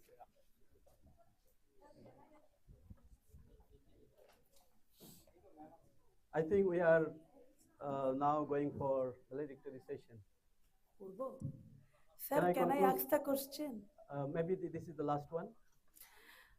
Sir, good afternoon. This Oh. is Usha Mallik from Nursing Department. All right. As you showed, sir, in one of the slides that the table can be started first and figures, and finally we can come to the conclusions of the title. Yes. So my very simple question is that without knowing the proper things or the methodology, purpose and everything, how one reviewer, if somebody is reviewing my paper, how he or she will be able to understand whether my tables and graphs whatsoever, it is really relevant to my titles or not? No, it is, I think there is some issue which I need to clarify. You have everything. You have your information about the introduction, you have the findings, right? You have done some experiment, you have done collected some data, you have analyzed, you have the result from SPSS, from R, from AMOS or from Smart PLS. Your results are there. Now you have to write the paper. So what should be the starting point of your paper? So the Elsevier, this is not from me. This from Elsevier, the expert, they suggest that you should start the one which is something you can easily do. Like my student was telling, sir, my hands is not actually moving. So how to move this? So I said that you just try. So you can start with the explanation, the findings which you have got from the test, from the statistical test, because this will be part of your paper. Like the one section will be result section. Yes, sir. So the result section you prepare, then you go to methodology. It's already there. You know what methodology you have utilized to conduct your study. So you write that. Then you go to the literature review, but there is no hard and fast rule. I have already mentioned that if you are comfortable to start with writing introduction, you do that. Then literature review, as it is in the paper, you can do that. But some experts say that you can also change the sequence of developing the component of the paper. So if you are not sure what to write introduction, then better you start where you will be more compatible, like the results, the tables, illustration. So that's why you can start from there. Thank Right? you. Thank you. I think I am done because time is very limited, and I started late. Because if we go on, then our validity session will be much delayed, and I don't want to do that. Maybe in future, if we have some other opportunity, then we can be taken. Thank you very much for your attention. So, where should I sit? Should I go down?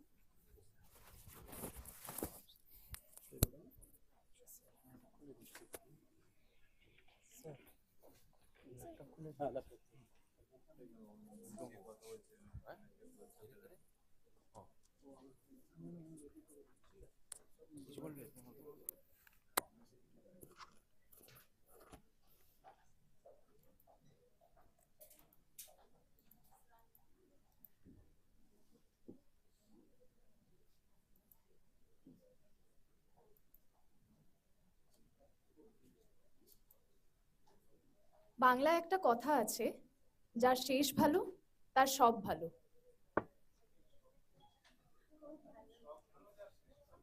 হ্যাঁ, আমি উল্টোটা ইচ্ছা করেই বললাম। ইচ্ছা করে আমি উল্টোটা বললাম, কারণ আমাদের হচ্ছে প্রোগ্রামটা আশা করছি এই 5 দিনের ওয়ার্কশপ ভালোই গেছে। We all can agree in unison that the 5-day workshop conducted by the Department of Education, Aliah University, has been indeed a resounding success. From all the sessions, the budding scholars we had amidst us, I think they have all had great takeaways, be it on data analysis, be it on different methods of research, quantitative, qualitative, mixed method. We have had very enlightening session. And in the end today, I think our very honorable VC sir has given it a beautiful conclusion. We are thankful to all the dignitaries present, and among them we do have number of speakers who have spoken on different days of the sessions. So we are not just thankful to our speakers, but the audience who have been extremely patient and have been very supportive. So this is a call of gratitude. Thanks to everyone present in the auditorium today.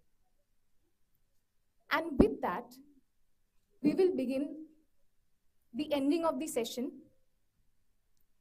So first of all, we will start with mild felicitations. We will begin with calling our honorable VC sir again on stage. Our students will felicitate you yet again. A mild token of love from our end. So everyone, please put a huge round of applause for Professor Rafiqul Islam, our Honorable Vice Chancellor.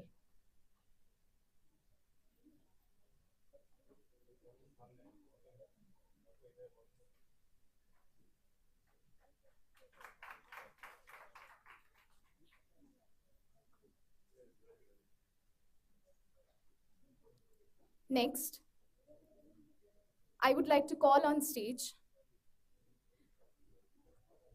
Mr. Abid Hussain, Director of Madrasa Education, Government of West Bengal. Sir, if you could please come on stage, our students would felicitate you.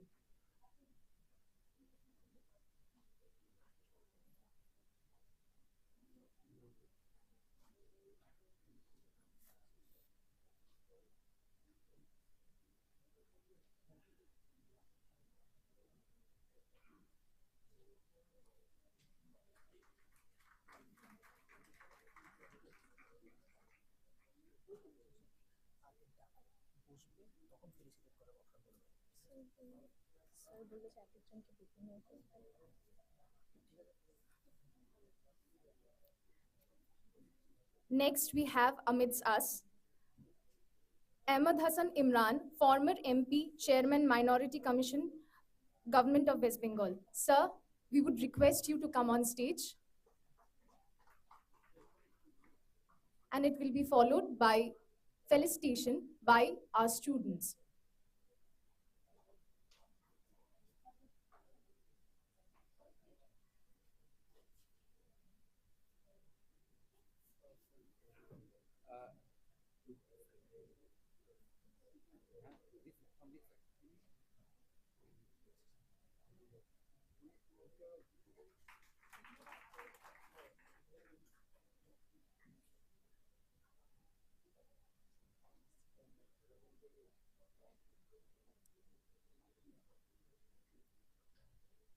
The first session of the day was Professor Baharul Islam, and we are lucky that we still have him in our valedictory session.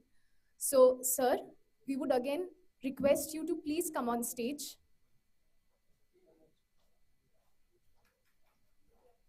And another round of felicitation will be conducted.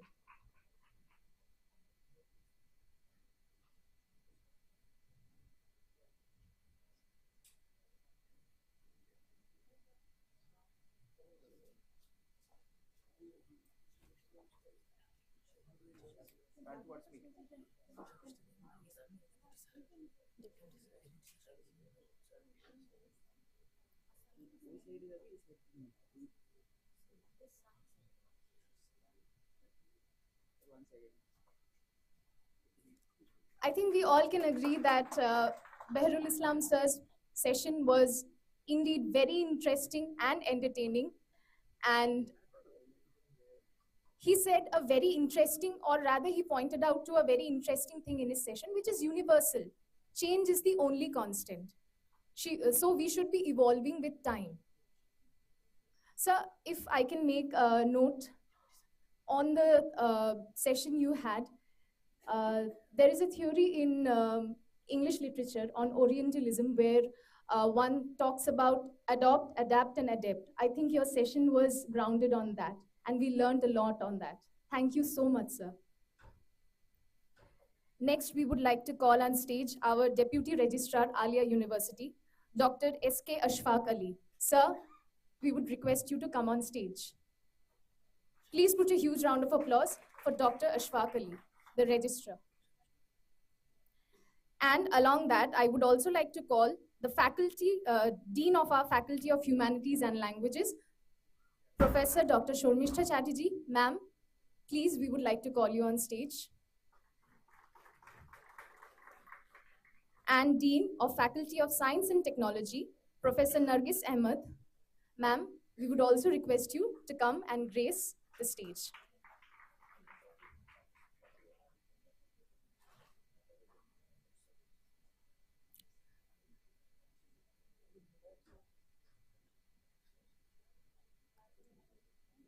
With all the guests seated on the stage, we would now begin our valedictory session. And the beginning of our valedictory session will be by a welcome note by our very own Professor and Head of Department of Education, Dr. Zakir Hussain Laskar. Sir, I would request you to begin the valedictory session. Please put a huge round of applause for our Professor and Head of Department of Education, Zakir Hussain Laskar.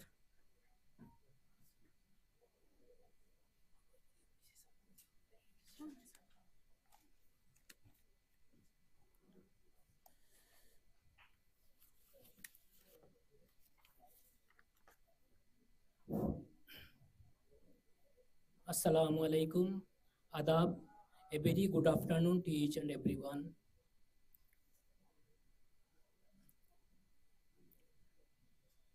On behalf of Department of Education, Aliah University, I would like to welcome to the concluding session of the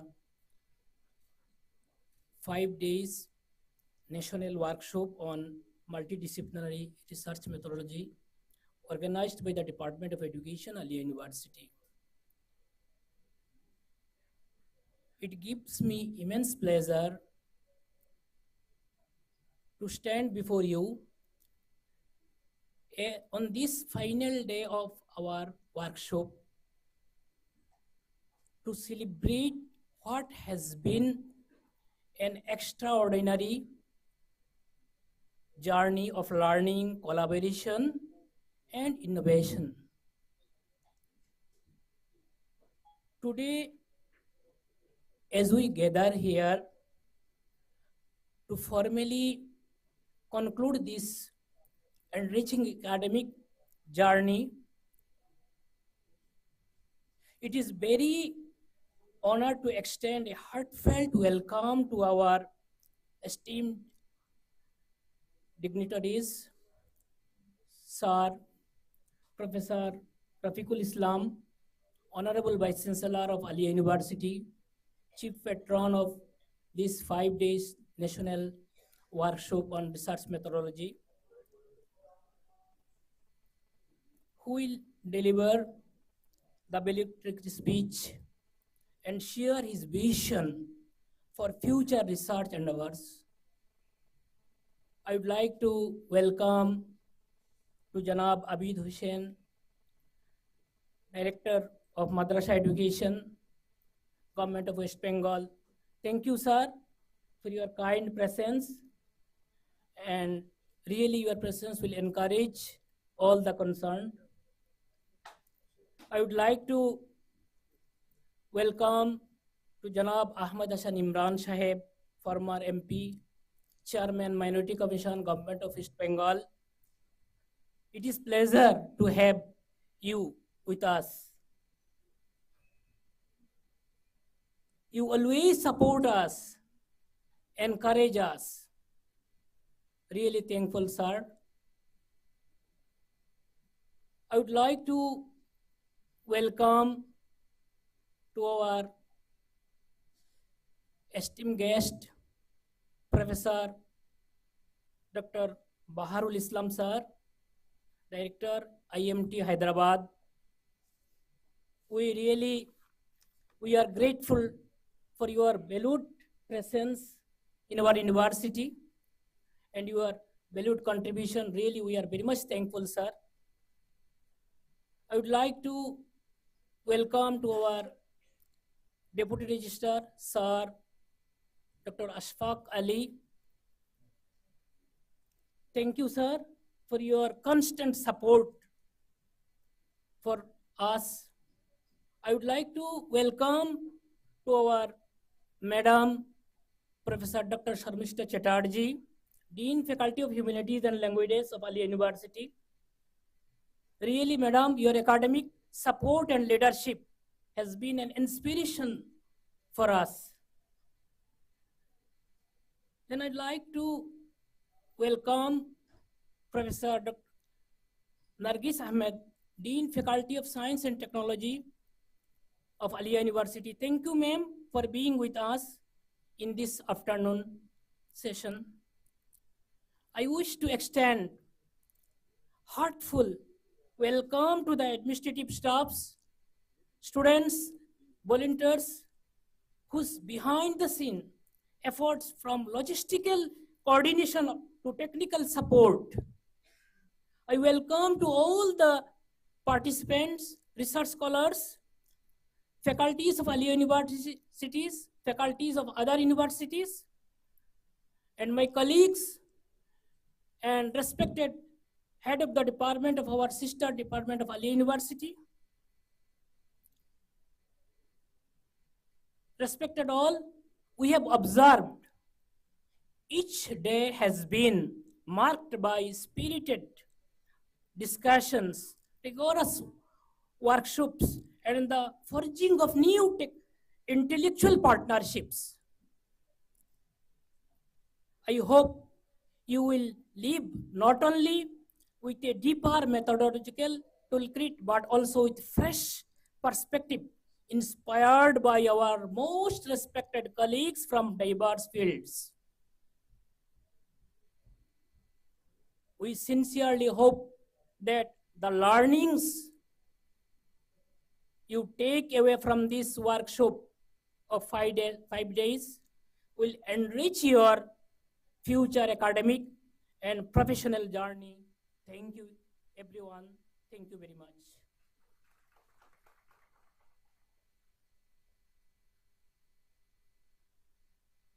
Thank you so much, sir, and thank you to all the guests present out here. Now, in this valedictory session, I must say that in this auditorium, just few months ago, we have asked that we research scholar need some kind of workshop and seminar for the development of the researchers. And our VC sir, he promised that definitely there will be this kind of workshops and seminar. And really, today is the result of that we can see. It's just a step forward. So on this special occasion, after hopefully successfully conducting this 5 days workshop, without sir's speech, this valedictory session will be incomplete. So I would request sir, please sir, and give this valedictory speech.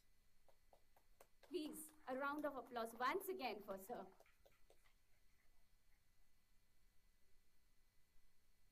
I think this is not fair because the valedictory speech I have already given. That was the name of the valedictory speech, right? This is the second valedictory speech. This is not valedictory speech. Can someone? Yeah, this one.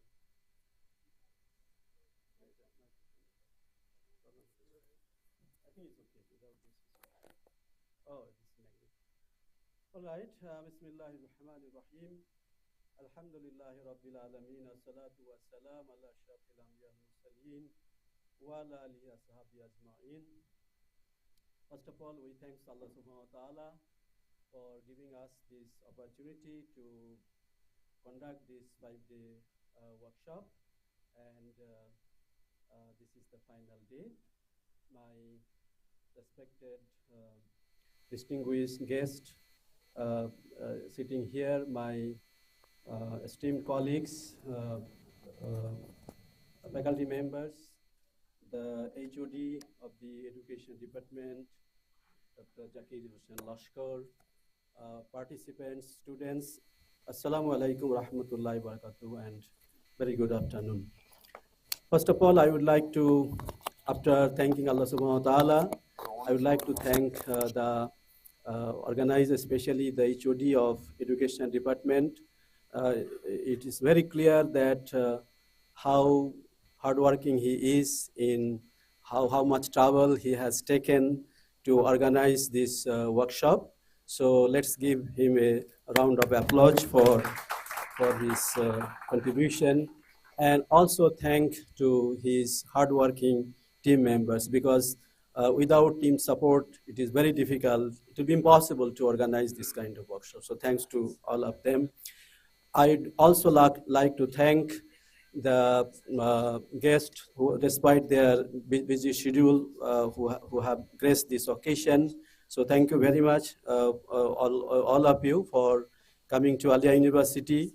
And also I would like to thank the resource people who have spent their valuable time to share the expertise with our beloved students. And I must say that this is not the end, this is the beginning of your workshop journey. There will be a lot of workshops, but some of the workshop maybe you have to propose, because what are your needs, your demands? It should be bottom up. It should not be top down. So you come forward, as you have said that you have given us to organize research workshop, but the research workshop can be many topics. As I mentioned, even it can be one-day research workshop for just literature review, and that will be more beneficial, because this 1 hour, 2 hours, just like this, how to publish, I have been very fast. You have seen that. I could not even touch upon some of the slides, because it needs more time. Then I can go into more details, and I can, if I take you to the laboratory, then I can ask you, can you find out 10 good papers in your research area? And if the laboratory is there, the database is there, that is the hands-on practice, and we have to do that.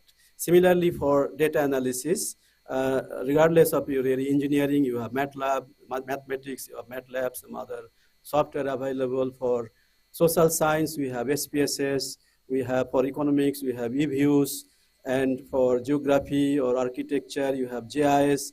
There are a lot of software, and our students need to skill. This is a world which we require skills. If we are skilled, and I always say that, I studied when I was taken by Professor Anurudzaman for the field. I have told him that if we are skilled, we will get a job, inshallah. But maybe sometime we have to wait. So condition is that we have to be skilled. And this is the way, this is one of the ways that we can develop, we can have advanced knowledge, and because every day something is coming out. So we have to get abreast about this new knowledge through workshops, through seminars, not only workshops, seminars also, similarly seminar. Seminar can be online, seminar can be face-to-face. When we can invite some renowned professor from United States of America. I have many friends. Then in UK, in Germany, in my own area, of course. In my own area, I have many friends. So, but if I invite physically, then of course it will be very expensive. So we can have some seminar. They will share with you very good ideas which may be helpful. So you come forward, you tell us what kind of workshop, what kind of seminar we need. Our financial resource is always limited. Financial resource is always limited in every country. So this, within this financial constraint, let us see whether we can have some honorarium, token of honorarium or traveling. If we can, we will be pleased to do so. So we will keep on doing this. And this workshop is one of the efforts which we have done. Inshallah, in future, we'll be keep on doing this. And this workshop, we will consider that our labor is fruitful only when that you think that you have got benefits and you can apply this knowledge, these new skills. You have to apply. If you just learn, if you do not apply, then there is no meaning of this knowledge. So we have to get the knowledge, then as soon as possible, or wherever there is a possibility that we have to apply this knowledge. If we apply this knowledge, then our understanding, our knowledge is more solid. But if we just know and don't apply, after some days we will forget. So we try to have this knowledge, we try to apply, and if you feel that this workshop, 5-day workshop, has been very helpful and we have learned something, then our labor is deemed to be successful. Wabillahi tawfiq wal hidayah. Assalamu alaikum wa rahmatullah.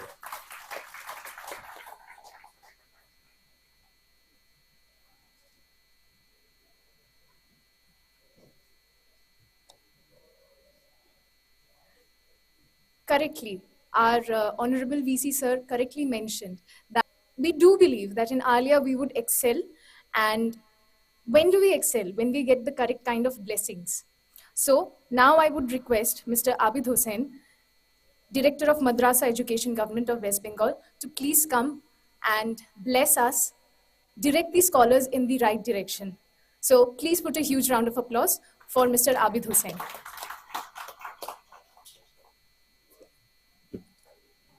Bismillahirrahmanirrahim. Assalamu alaikum. A very good afternoon. Namaskar. First of all, I would like to thank Aliah University, Department of Education, for giving me an opportunity to be before you, all of you, and put forward some of my ideas which I have gathered over the years working with Education Department. Our esteemed guests, eminent scholars are there on the stage. Surely they have more broader perspective, very wide experience, huge knowledge, and of course, implementation of the knowledge as well. I am too humble to speak in front of them, but having worked with children from classes 5 to 12, whatever I have felt, I would like to share with you. Since the last 35 years, I have worked with school children. First as a teacher, then working in the department as a civil servant, and for the last 10 years or 11 years as Director of Madrasa Education. I have felt that education is changing, widely it's changing rapidly. When I was in the Department of Education in Calcutta University, erstwhile Calcutta University, presently now it is a deemed university, St. Xavier's College, I was in the education department there.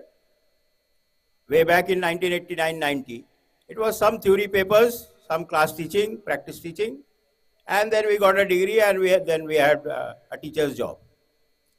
But nowadays, if you go and just give a lecture in the school or in the classroom, the student is not interested. The student is not interested to listen to your lecture. That's why you will see, if those who are working teachers, or even in colleges we have seen, or in schools also, the students are not attending schools. We have to try as educators or as educators, we have to try to find out why are they not coming.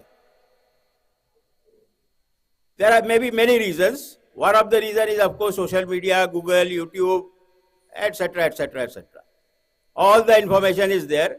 So they don't want information now. Information is already there, floating in the cloud.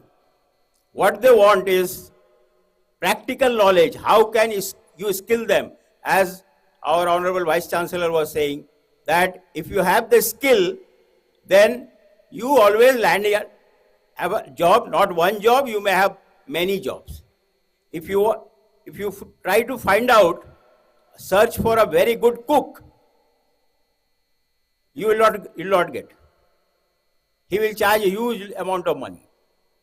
If you open a restaurant, biryani बनाने वाला खोजो, नहीं मिलेगा. मिलेगा तो बोलेगा 2 लाख लूंगा. If you try to find out a good electrician, he will say, okay sir, आएंगे 7 दिन बाद, अभी बहुत काम है. If you try to find out a car mechanic, बोलेगा सर 7 दिन बाद गाड़ी रख के जाइए, 7 दिन बाद आइएगा, बहुत काम है. But if you try to find out a clerk, just a plain graduate clerk, if you advertise for one post, there are 1,000 applicants because they have not been skilled. So what's important nowadays is to try to inculcate the habit of building skills. The skill may be communication skill. A good communicator is an asset to any organization. Anyone who can speak nicely is a good communicator. Now we have corporate communicators. Corporate world keeps communication experts. Our friend Nasir is a communicator in United Nations. He just lives in Topsia or Park Circus. He's in the UNO. So what we need is good skill. Whenever you go out in the world for your professional work, try to develop as many skills as possible. Nowadays, we are having huge amount of online courses where you can develop your skills. Udemy, Coursera, all these are there conducting short-term courses. During the COVID, I completed 10 certificate courses from Harvard University, from any other universities also. I never heard of a word design thinking, and then I did a course on it. Design thinking, how do you think according to a design? So these are the things that help you in your professional life, because the more you skilled you are, the more value you add to your professional life. So all these educationists who will go out into the world, some will maybe school teachers, some will go to the colleges to teach, some will do research, but whatever you do develop your skill in that particular field. And one more thing is that in the present day world, nothing is in isolation. Previously, if someone was studying history, he was studying only history. But now what you read is oceanic history of the oceans. Never heard of it. So everything is multidisciplinary now. And we are having courses in liberal arts. You study history and then you study physics also. If you are interested, you can study history and you can study physics also. So the world is changing.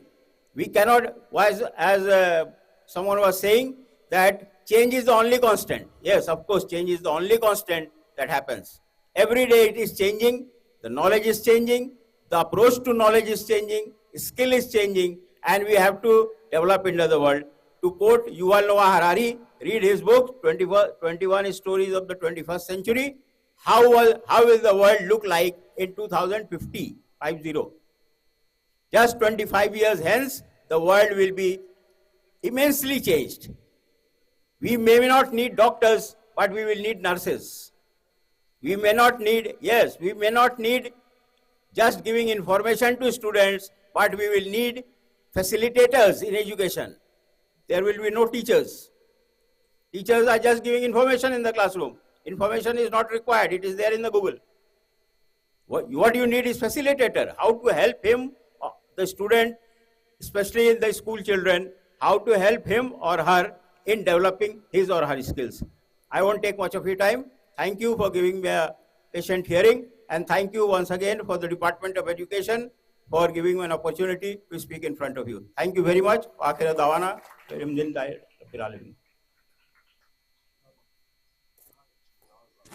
Thank you so much, sir, for blessing us and to all the participants. Now, with us, Ahmed Hassan Imran, sir, is present. So I would like to request sir to come and say a few words to the participants and all the research scholars.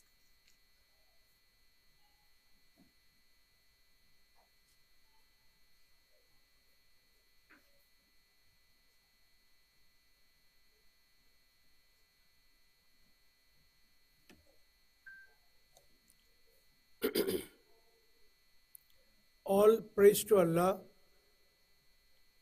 who is the creator of this universe, and darud and salam to his prophet Muhammad sallallahu alaihi wasallam, who is the guide of the mankind. As a change, I want to speak a few words in Bengali, if audience and the dais agrees, because Bengali also a rich language like English and Urdu. আপনারা জানেন যে একটা সময় ছিল যে Arabic সারা ওয়ার্ল্ডের ভাষা ছিল। অ্যারাবিক ভাষা ছিল রিসার্চ, ভাষা ছিল এডুকেশনের, ভাষা ছিল নলেজের। একটা সময় ছিল এখানে, সেই সময় চলে গেছে। এখন ইংরেজি সেই জায়গাটি দখল করেছে। তো আমি ক্যামব্রিজ হিস্ট্রি অফ ইসলাম পড়ছিলাম, তো সেখানে আছে যে একটা সময় ছিল যে সবাই পড়তে যেত স্পেনের যে মুসলিম বিশ্ববিদ্যালয়গুলো ছিল, কর্ডোবা আর অন্য অন্য জায়গায়, এবং সেখানে ছাত্র আসতো সব জায়গা থেকে, ইউরোপ থেকে, পৃথিবীর অন্য অন্য কোণ থেকে ছাত্ররা সেখানে পড়তে আসতো, জ্ঞান অর্জনের জন্য আসতো, রিসার্চ করার জন্য আসতো। তো ইংল্যান্ডের একজন কার্ডিনাল কিংবা আরও কোনো বড় পোস্ট চার্চের, তিনি দুঃখ করে অন্য একজন কার্ডিনালকে লিখেছিলেন যে আমি তো দেখতে পাচ্ছি আমাদের ছেলেমেয়েরা তারা স্পেনে গিয়ে পড়াশুনো করছে, ইসলামিক স্পেন অফকোর্স, অ্যান্ড তারা আরবিতেই লেখাপড়া করছে, আরবিতে চিঠি লিখছে। তিনি দুঃখ করে বললেন যে তারা আরবিতে স্বপ্ন দেখে আমার মনে হয়, এবং প্রেমপত্র লেখে আরবিতে, এই দুঃখ কোথায় রাখবো? অর্থাৎ ল্যাটিন বা সে সময় যে ভাষা প্রচলিত ছিল তার চর্চা কেউ করে না, এই ধরনের একটা দুঃখ ছিল। তো সেই জায়গাটা অ্যারাবিক আস্তে আস্তে আবার উঠে আসছে। আপনাদের এখানেও অ্যারাবিকের চর্চা হচ্ছে আলিয়া বিশ্ববিদ্যালয়ে, এবং আমি আশা রাখবো যে আমাদের বাংলা, অ্যারাবিক, আমাদের ভারতবর্ষ যে বৈচিত্র্যের কথা রাখে, বিভিন্ন ভাষা তাতে ডেভেলপ করবে।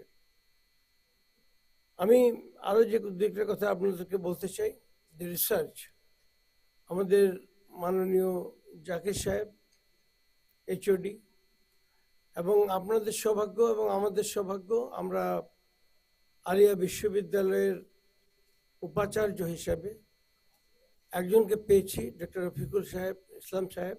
তিনি আমাদেরই ভূমিপুত্র, কিন্তু বিদেশেই তার অনেকটা সময় কেটেছে, এবং তিনি এসব বিষয়ে সিদ্ধহস্ত যে আলিয়াকে তিনি পরিচালনা করে আরও উচ্চতর ক্ষেত্রে নিয়ে যাবেন।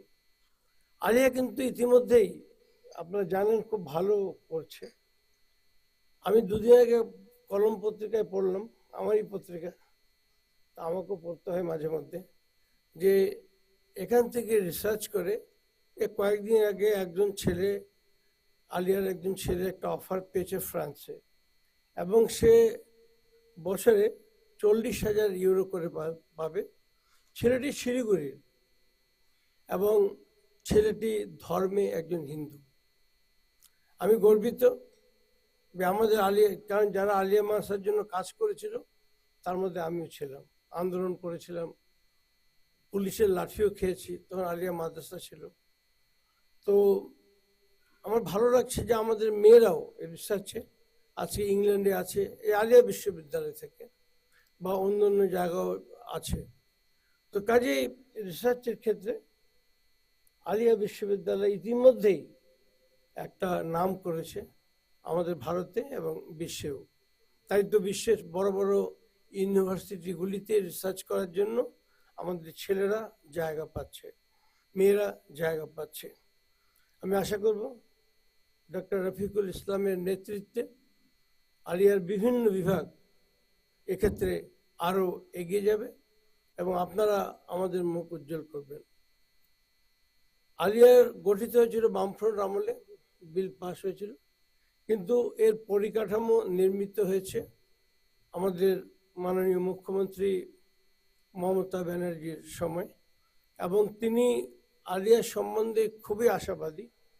তিনি বলেছিলেন একদিন, সবার সামনেই বলেছিলেন একটা ভাষণে, যে আলিয়া একদিন সারা বিশ্বে বাংলার যে শ্রেষ্ঠত্ব প্রমাণ করবে আলিয়া বিশ্ববিদ্যালয়ে। এর জন্য একটা হোপ তার আছে। আমি রাজনীতির ঊর্ধ্বে গিয়ে বলছি এই কথাটা। তো যাই হোক, ইনশাল্লাহ আমরা আশা করব যে আলিয়া থেকে আমরা এমন সব রিসার্চের মধ্যে এমন সব ছেলে মেয়ে পাবো যারা সত্যিকার অর্থে পৃথিবীর নাগরিক হবে এবং পৃথিবীর জন্য কাজ করবে, মানবতার জন্য কাজ করবে। রিসার্চের ক্ষেত্রে ইসলামিক বিশ্ব, ইসলামিক নলেজ যে একটা বড় ভূমিকা পালন করেছে তা আমরা এখন জানি। আপনাদের এখানে আরেকটি সেমিনার না, সামার স্কুলে একটা সাবজেক্ট ছিল যে ম্যাথামেটিক্স এবং মেডিসিনে, দুদিন আগে হয়েছে নিশ্চয়, সেটা আমি থাকতে পারিনি। ম্যাথামেটিক্স এবং মেডিসিনে ইসলামের যে সায়েন্টিস্টরা আছেন মুসলিম, তাদের কি ভূমিকা ছিল, তারা কীভাবে দেখেছিলেন। তো আমাদেরও রিসার্চের কিছু গতিপথ আছে, কিছু লক্ষ্য আছে। একজন খুব বড় বিজ্ঞানী, নামটা এই মুহূর্তে আমি ভুলে গেছি, তাকে একজন বাদশাহ বলেছিলেন যে আপনি আমাকে এমন একটা পয়জন বানিয়ে দিন, বিষ বানিয়ে দিন, যাতে আমি যাদেরকে হত্যা করতে চাই তাদেরকে হত্যা করা হবে, কিন্তু পৃথিবী জানতে পারবে না, সে লোকটি জানতে পারবে না যে বিষ দিয়ে তাকে হত্যা করা হচ্ছে। তো সেই বিজ্ঞানী, মুসলিম বিজ্ঞানী বলেছিলেন, হ্যাঁ আমি পারি এটা বানাতে, খুব সহজে আপনাকে বানিয়ে দেবো। বাদশাহ তো মহা খুশি, তাহলে আপনাকে আমি অনেক পুরস্কার দেব। তিনি বললেন, কিন্তু স্যার আমার একটা কথা বল। স্যার তো বলেননি, নিশ্চয়ই জাহাপনা বলেছেন, তখনকার দিনে স্যার চলতো না। জাহাপনা আমার একটা বক্তব্য আছে, সেটা হচ্ছে এই যে আল্লাহ তাআলা আমাকে নলেজ দিয়েছেন মানুষের মঙ্গলের জন্য, পৃথিবীর মঙ্গলের, দুনিয়ার মঙ্গলের জন্য। আমি এমন কোনো রিসার্চ করব না যা মানুষের ক্ষতির জন্য ব্যবহৃত হবে। সে আপনি আমাকে যাই করেন, আমি পারি এটা বানাতে, আমি বানাবো না। আমার কাজ হচ্ছে মানুষের কল্যাণ, মানুষের মঙ্গল করা। তো ইসলামিক রিসার্চের লক্ষ্য এই যে হিউম্যানিটির মঙ্গল, আমাদের দুনিয়ার মঙ্গল, পরিবেশের মঙ্গল। তো সেদিকে আমাদের রিসার্চাররা এগিয়ে যাবেন এবং আলিয়া রিসার্চের একটা পীঠস্থান হয়ে উঠবে বলে আমি দোয়া করব এবং আশা রাখবো আপনার কাছে। আজকে অনেকে এখানে আছেন, শর্মিষ্ঠা ম্যাডামকে আমি দেখতে পাচ্ছি, আমাদের ভাইস রেজিস্ট্রার সাহেবকে দেখতে পাচ্ছি, অ্যাসিস্ট্যান্ট রেজিস্ট্রার সাহেবকে, আমাদের নার্গিস ম্যাডাম, তাদের নাম আমি বলিনি প্রথম দিকে, এবং আবিদ হোসেন সাহেব। তিনি নিজেই বললেন 35 বছর ধরে তিনি শিক্ষার সঙ্গে যুক্ত আছেন, মাদ্রাসার সঙ্গে যুক্ত আছেন। তার চেষ্টায় 35 বছরে আজকে পশ্চিমবাংলার মাদ্রাসা এখানে এসে দাঁড়িয়েছে, আপনারা জানেন। তাকে ধন্যবাদ জানাচ্ছি আবিদ হোসেন সাহেবকে, তার চেষ্টা ছিল বলেই তো আজকে এখানে এসেছি আমরা। তো আমি আশা রাখবো যে আলিয়ার যে সাফল্য, আমি নিরন্তর আমাদের দুজন সাংবাদিককে লাগিয়ে রেখেছি, একজন এখানে আছে, যে আলিয়ার যে সমস্ত ভালো জিনিস হবে সেগুলো তোমরা পশ্চিমবাংলার মানুষের কাছে তুলে ধরো। আমাদের পত্রিকাটা অনলাইনে বাংলাদেশ এবং অন্যান্য জায়গায়ও খুব পড়া হয়, আসামও পড়া হয়। একটু আগে বাহারুল ইসলাম সাহেব বলছিলেন যে আমাদের কলম পত্রিকা তার বাবা সেই সময় পড়তেন। এখন তো আমরা আসামে পত্রিকা পাঠাতে পারছি না নানা কারণে, কিন্তু আমাদের ডিজিটাল এডিশন সেখানে যায়। তো আমরা আশা করব যে আমরা কলমের মাধ্যমে সেটাকে আমরা ছড়িয়ে দিতে পারবো, যাতে আরও অনেক বেশি লোক এর দ্বারা, আলিয়ার দ্বারা অনুপ্রাণিত হয়। এবং আপনারা যে সেমিনার, আজকে যে ওয়ার্কশপটা করলেন, এটা ওয়ার্কশপ ছিল না সেমিনার ছিল? ওয়ার্কশপ ছিল আমাদের এডুকেশন ডিপার্টমেন্টের। আপনারা সেটা করেছেন, সাফল্যের সঙ্গে করেছেন। একজন যিনি সঞ্চালন করছেন, এক ভদ্র মহিলা, তিনি বললেন যে সব ভালো যার শেষ ভালো। তো আপনারা সেই ভালোর মধ্যেই শেষ করেছেন আপনাদের সেমিনারের পর্যায়ে যে ওয়ার্কশপটা, এবং আমরা আশা করব এই ওয়ার্কশপ আমাদেরকে আরও এগিয়ে চলার পথে নতুন দিশা দেবে। আপনাদের সবাইকে যারা পার্টিসিপেশন করেছেন, যারা এখানে এসছেন, যারা রিসোর্স পার্সন ছিলেন, তাদেরকেও আমি ধন্যবাদ জানাচ্ছি এবং আমি আশা করব আমাদের আলিয়া আরও উত্তরোত্তর এগিয়ে যাবে। ধন্যবাদ। আসসালামু আলাইকুম।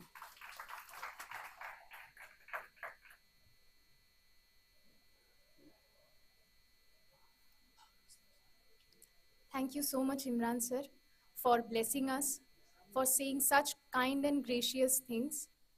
And I do hope all of us present here can abide by that and grow and go in a proper path.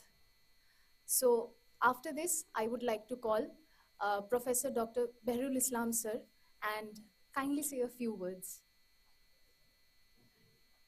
So everyone, please put a huge round of applause for Dr. Behrul Islam sir.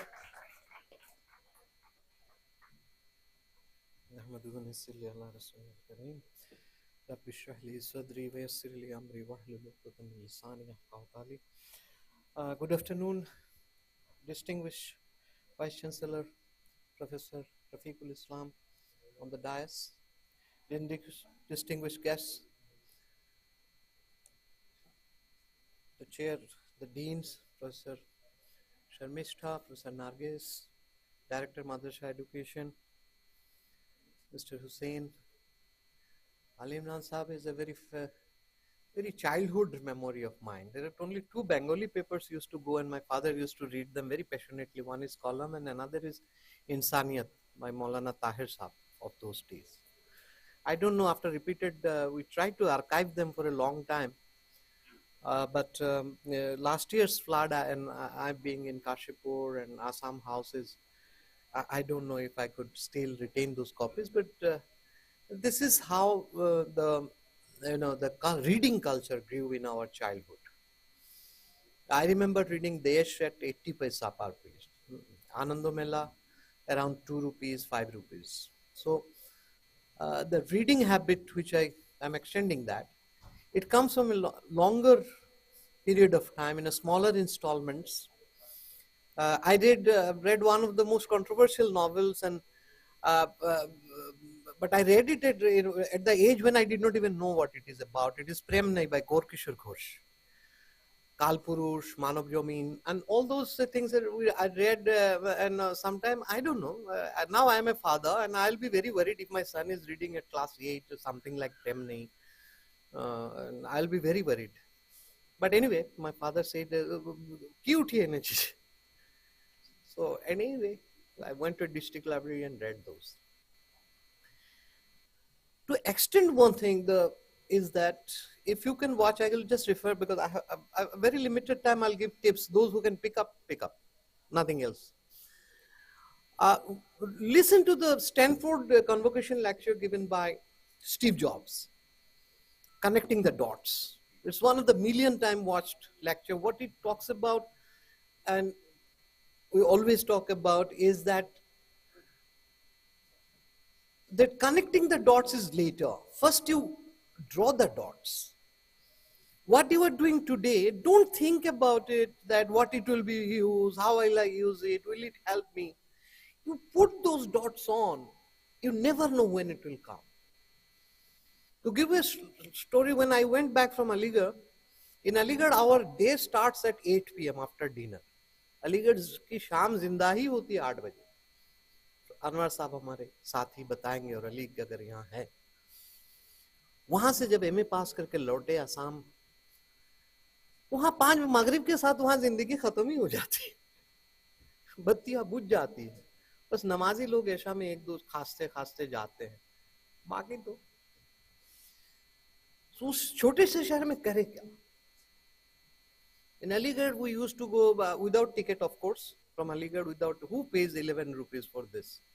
So from Aligarh to Delhi, without ticket, we go watch a drama in Kamani Auditorium, have a kulfi in quality in Connaught Place, and come back by midnight. But in Silchar, you don't have anywhere to go. So I joined the National Institute of Technology. So one day evening, I saw Silchar Women's College. Now, this is one of the interesting things you watch when you are growing up. Though you are not allowed to stare too much and stand there. Somebody, uncle, or hey, कहने की दाढ़ी. Those guardians are gone. अब तो डर लगता है उल्टा चाटा मुझे ही मार देगा. तुमसे क्या मतलब? But in our days, guardians were everybody. Hey, कहने दाढ़ी. So I watched that evening. The women's college is open. First, for some time, I thought I may be dreaming, and a lot of girls are coming out. अरे यार ये जन्नत रात को भी खुल गई, ये कहाँ से आ रहे हैं? अलीगढ़ वाली दिमाग है, जरा सा पूछा तो कहा नहीं यहाँ बीएड कॉलेज चलता है नाइट में, और बीएड ज्यादातर लड़कियां पढ़ती हैं. Statistically, the probability ratio is very high. So I said, how do I get in education? So that was the first motive, and I did not know. And there is a program called BEd. I was teaching in an university, and I don't need it, but I just see that so many things, and I joined BEd. I went with that with a kind of funny intention of spending evening. Then next 5 years I spent with a law college. Only two places which evening is open. One is Silchar Law College and this Women's College, Silchar College of Education giving BEd. So 4 years evening, instead of sitting at home, and I do have any life in Assam baking home. But this connected, when this BEd helped, and then I topped the BEd program. I really liked the subject. I knew that without any training, I'm teaching in a university when I don't know what is the validity of a question. I don't know student psychology, I'm teaching in a postgraduate class. I don't know curriculum, the structure of a curriculum. I don't know lesson plan, how my 1 hour of lecture is divided. I don't know, but I'm giving lecture because I'm called a lecturer. So this helped like 12 years when I wanted to have a promotion, and there were 41 candidates, NCRT, Delhi, as you know, and there was a post of reader open, and there were 31 candidates, and I am from Assam, already marginalized, Prantik Elakar, Prantiotar, Shomosto, Bada, Viputti. The only hope was that my wife was insisting, because NCRT is paying 3-tier SC, and she's insisting to see Qutub Minar. That's the only positive thing to go to NCRT interview. Otherwise, at that point of time, with Murli Manohar Joshi as Education Minister, Vajpayee ji as a Prime Minister, and Jagmohan Singh Rajput as Director of NCRT, Baharul Islam is not made to go there and get humiliated. So that was my aim. Leave the appellate and take the TAD and come back home. At least आधा खर्चा तो सरकार उठाएगी, बीबी का ticket मैं ले लूँगा. And after 2-3 candidates were out, and we asked what they were asking, why they were like disturbed, very disturbed. The expert was Professor Sunaina Singh, who is an Oxford professor of English, and she became Vice Chancellor of IFLU and Vice Chancellor of Osmania, a very prominent name in English. She was asking every student the question, which is a kind of googly, is that what is three-language formula, and why English is being taught, or English is taught in Indian schools, and what is the role of NCRT? Now this is only in BEd classroom taught. Three-language formula, Macaulay, is all BEd program. And all my competitors, the 31 candidates, they are what? They are lecturer in English in Delhi's big colleges, very smart ladies and gentlemen. With a lot of publication in Shakespearean drama and Milton's these and that. But everyone was getting disturbed by one question, which is, what is a three-language formula? What is the role of English in three-language formula? And this was like brought from the book, sir, ye to syllabus ke bahar ka sawal. I could answer that because 6 years ago, 1995 graduate, and this interview is happening in 2002. Like 7 years ago, I did my BEd. Then you connect the dot. I did my postgraduate in law in Strathclyde University with UN scholarship, because to pass the evening I did LLB for nothing. वो principal, अब तुम कैसे आ गए भाई, वकालती को मैं करना नहीं. So sometimes something you don't know where it will help. Only thing is the junoon shiddat ki this is a time I'll pass and it will never come back. I was more worried. My evenings are going. If I sleep, it will go. Around मगरिब के बाद ही थोड़ी देर में हमारी माताएं भी, हमारी अम्मी भी जो है ना, खाना वाना मगरिब के बाद बना. तो स्कूल लाइफ में तो बड़ा अच्छा लगता था, मगरिब की 1-1 घंटे बाद अजान हो गई, खाना खा के सो गए. But at this point of time, it was like evening will go. That those things, and I am saying this to you, today you don't have to, because I did not have any option. Internet nahi tha. did not have Coursera or Udemy or anything. So I had to physically go to an evening college to learn. Today, we don't have any excuse to say that I don't know. In CAT interviews, you know, we have a lot of applications and we have to, basically we eliminate people. So I have only 4,000 seats, odd seats. I have 2 lakh candidates. I cannot take everybody. So we ask so many questions just to stop them because they are 90 percentile. My institute does not take anybody below 80 percentile. 80 percentile, you can give an interview. And after 80 percentile, you cannot ask very knowledge questions. They will answer very fast. They are very good. So we ask questions like, where are you from? West Bengal. পশ্চিমবঙ্গের 5 জন স্বাধীনতা সংগ্রামীর নাম বলো। अब shampoo बेचने में ये क्या काम आएगा पता नहीं। After MBA, you are going to work for Hindustan Liver and sell shampoo.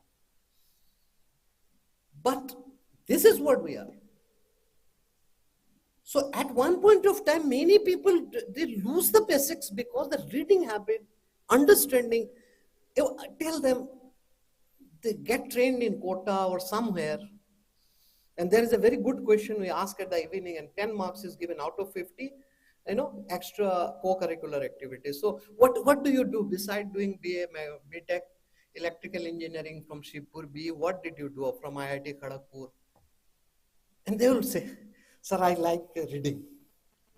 गया काम से तो तेरी शक्ल से ही लग रहा है बेटा तू कुछ पढ़ाई वढ़ा है नहीं कोटा में रटा दिया which book did you read 5 Point Someone by Chetan Bhagat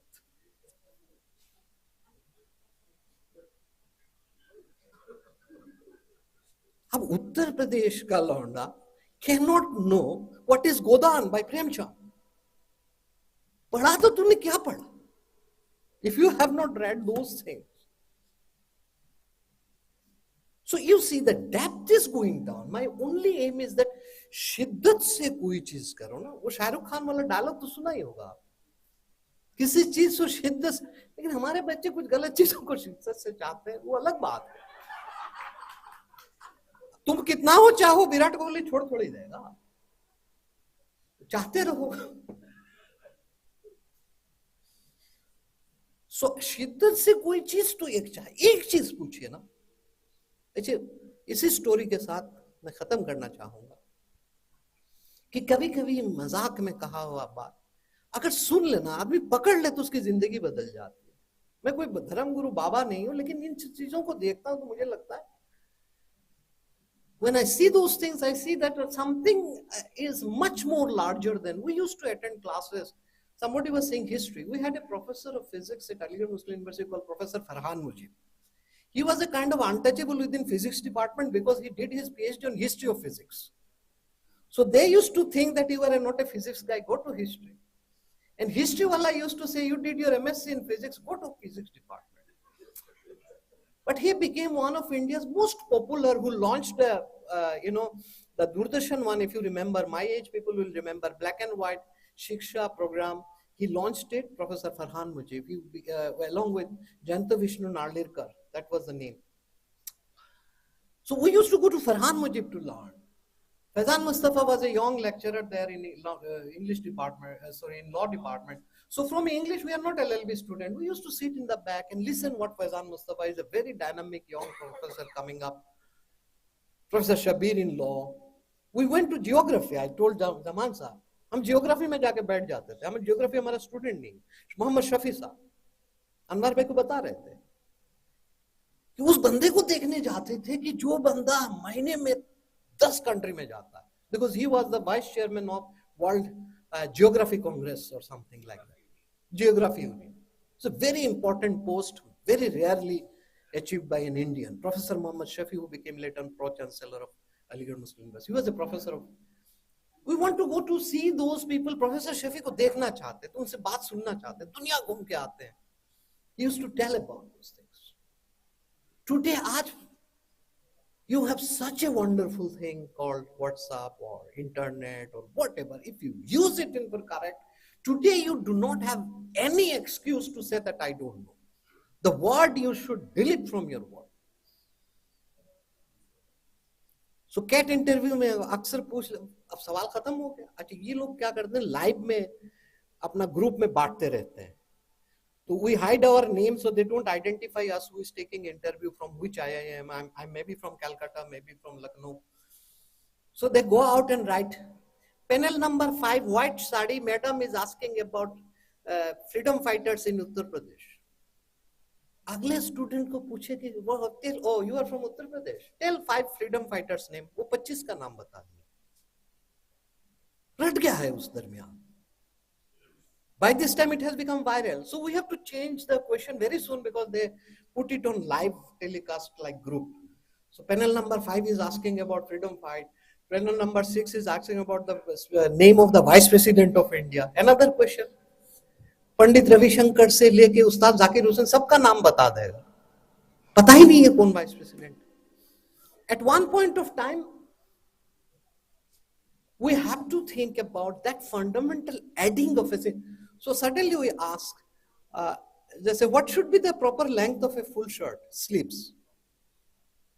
अब बताइए हमारे जैसे मेल 1 लाख लोग हैं, बच्चे कैंपस में 700 बच्चे हैं, तो उसमें से 500 ने तो फुल शर्ट पहना ही होगा। Do a survey tomorrow and ask them, how many of them know what is the standard length of a size? कफ को कितनी बार मोड़ने में पता लगता है कि आप फाइट करने वाले हो, और कितनी बार मोड़ना फॉर्मल में अलाउड है, पता है किसी को? कुर्ता पहन रहे भाई, पीएचडी थोड़ी कर रहे हैं इसके ऊपर, काहे दिमाग खराब करते हैं सब क्वेश्चन करके। Many people will tell it is useless knowledge, why should I know how what is, but that practice you have to create, that something which is in front of me, just like a half shirt, like a mic. Programme में गए तो mic में sound होता नहीं है, कभी कभार sound eco करता है, बहुत मुश्किल होता है, देखते हैं चले आते हैं, सवाल नहीं पूछते कि ये साउंड करता क्यों है। मैं इस्लामिक स्टडीज में बीए ऑनर्स कर रहा हूँ, ये साउंड इको हुआ उसको जानने में मुझे क्या है भाई, कौन सा सवाब मिलेगा, छोड़ो। As a student, this is the part that anything goes before, even if I'm not a physics, I sitting there, if the sound is making, I put in my Google, why the mic do the echo? That should be our next second habit. Because by this time, this guy is doing the mic, you are talking to your friend, checking the WhatsApp, nothing is adding to your knowledge. But the same thing you are asking, why this mic is making echo sound? Without being you may be a student of history, but you will come to know how this sound echoes, why this monitor sound and the microphone has to have a particular distance. So these are the dots you connect. I have to take your leave.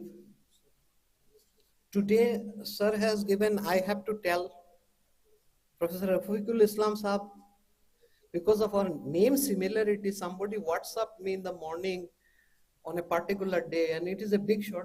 If you want, insist, I can show you that WhatsApp. Your name has been approved.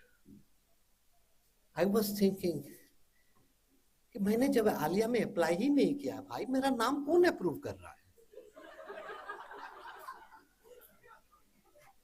और सचिवालय में ये कौन दोस्त मेरा पैदा हो गया जो मुझे व्हाट्सएप करके मेरी नींद हराम कर दी? क्योंकि आलिया यूनिवर्सिटी यूट्यूब में नाम डालो तो बहुत ज्यादा हिम्मत नहीं होती। और मैं गुस्साया हुआ था कि मैंने जब अप्लाई ही नहीं किया, ये कौन आदमी जब मेरे है, एक मंत्री जी मेरे क्लास फेलो है, मैंने कहा इस बदमाश ने तो मुझे वहां नहीं फंसाया। Typically I did not apply to Aliah. No, नाम एकदम, your name has been just clear हो गया है। It was a half day of nightmare, Dr. Islam. And today I see the reliever of that nightmare. And it is a great courage, I would say, a professor of Professor Islam's stature, and he belongs to my own management and business school biradari. पैसा ही हमारा वो सारा छोड़ करके, perhaps you are doing the atonement for all of us who have wished but do not come back to give service to the community. Aligarh में sir Syed ने कहा था यहाँ से पढ़ाई करो, ये अब्र हमेशा उठेगा और अब अरे और बरसेगा कि अपना पे स्केल बढ़ाएंगे यार। अब्र हमेशा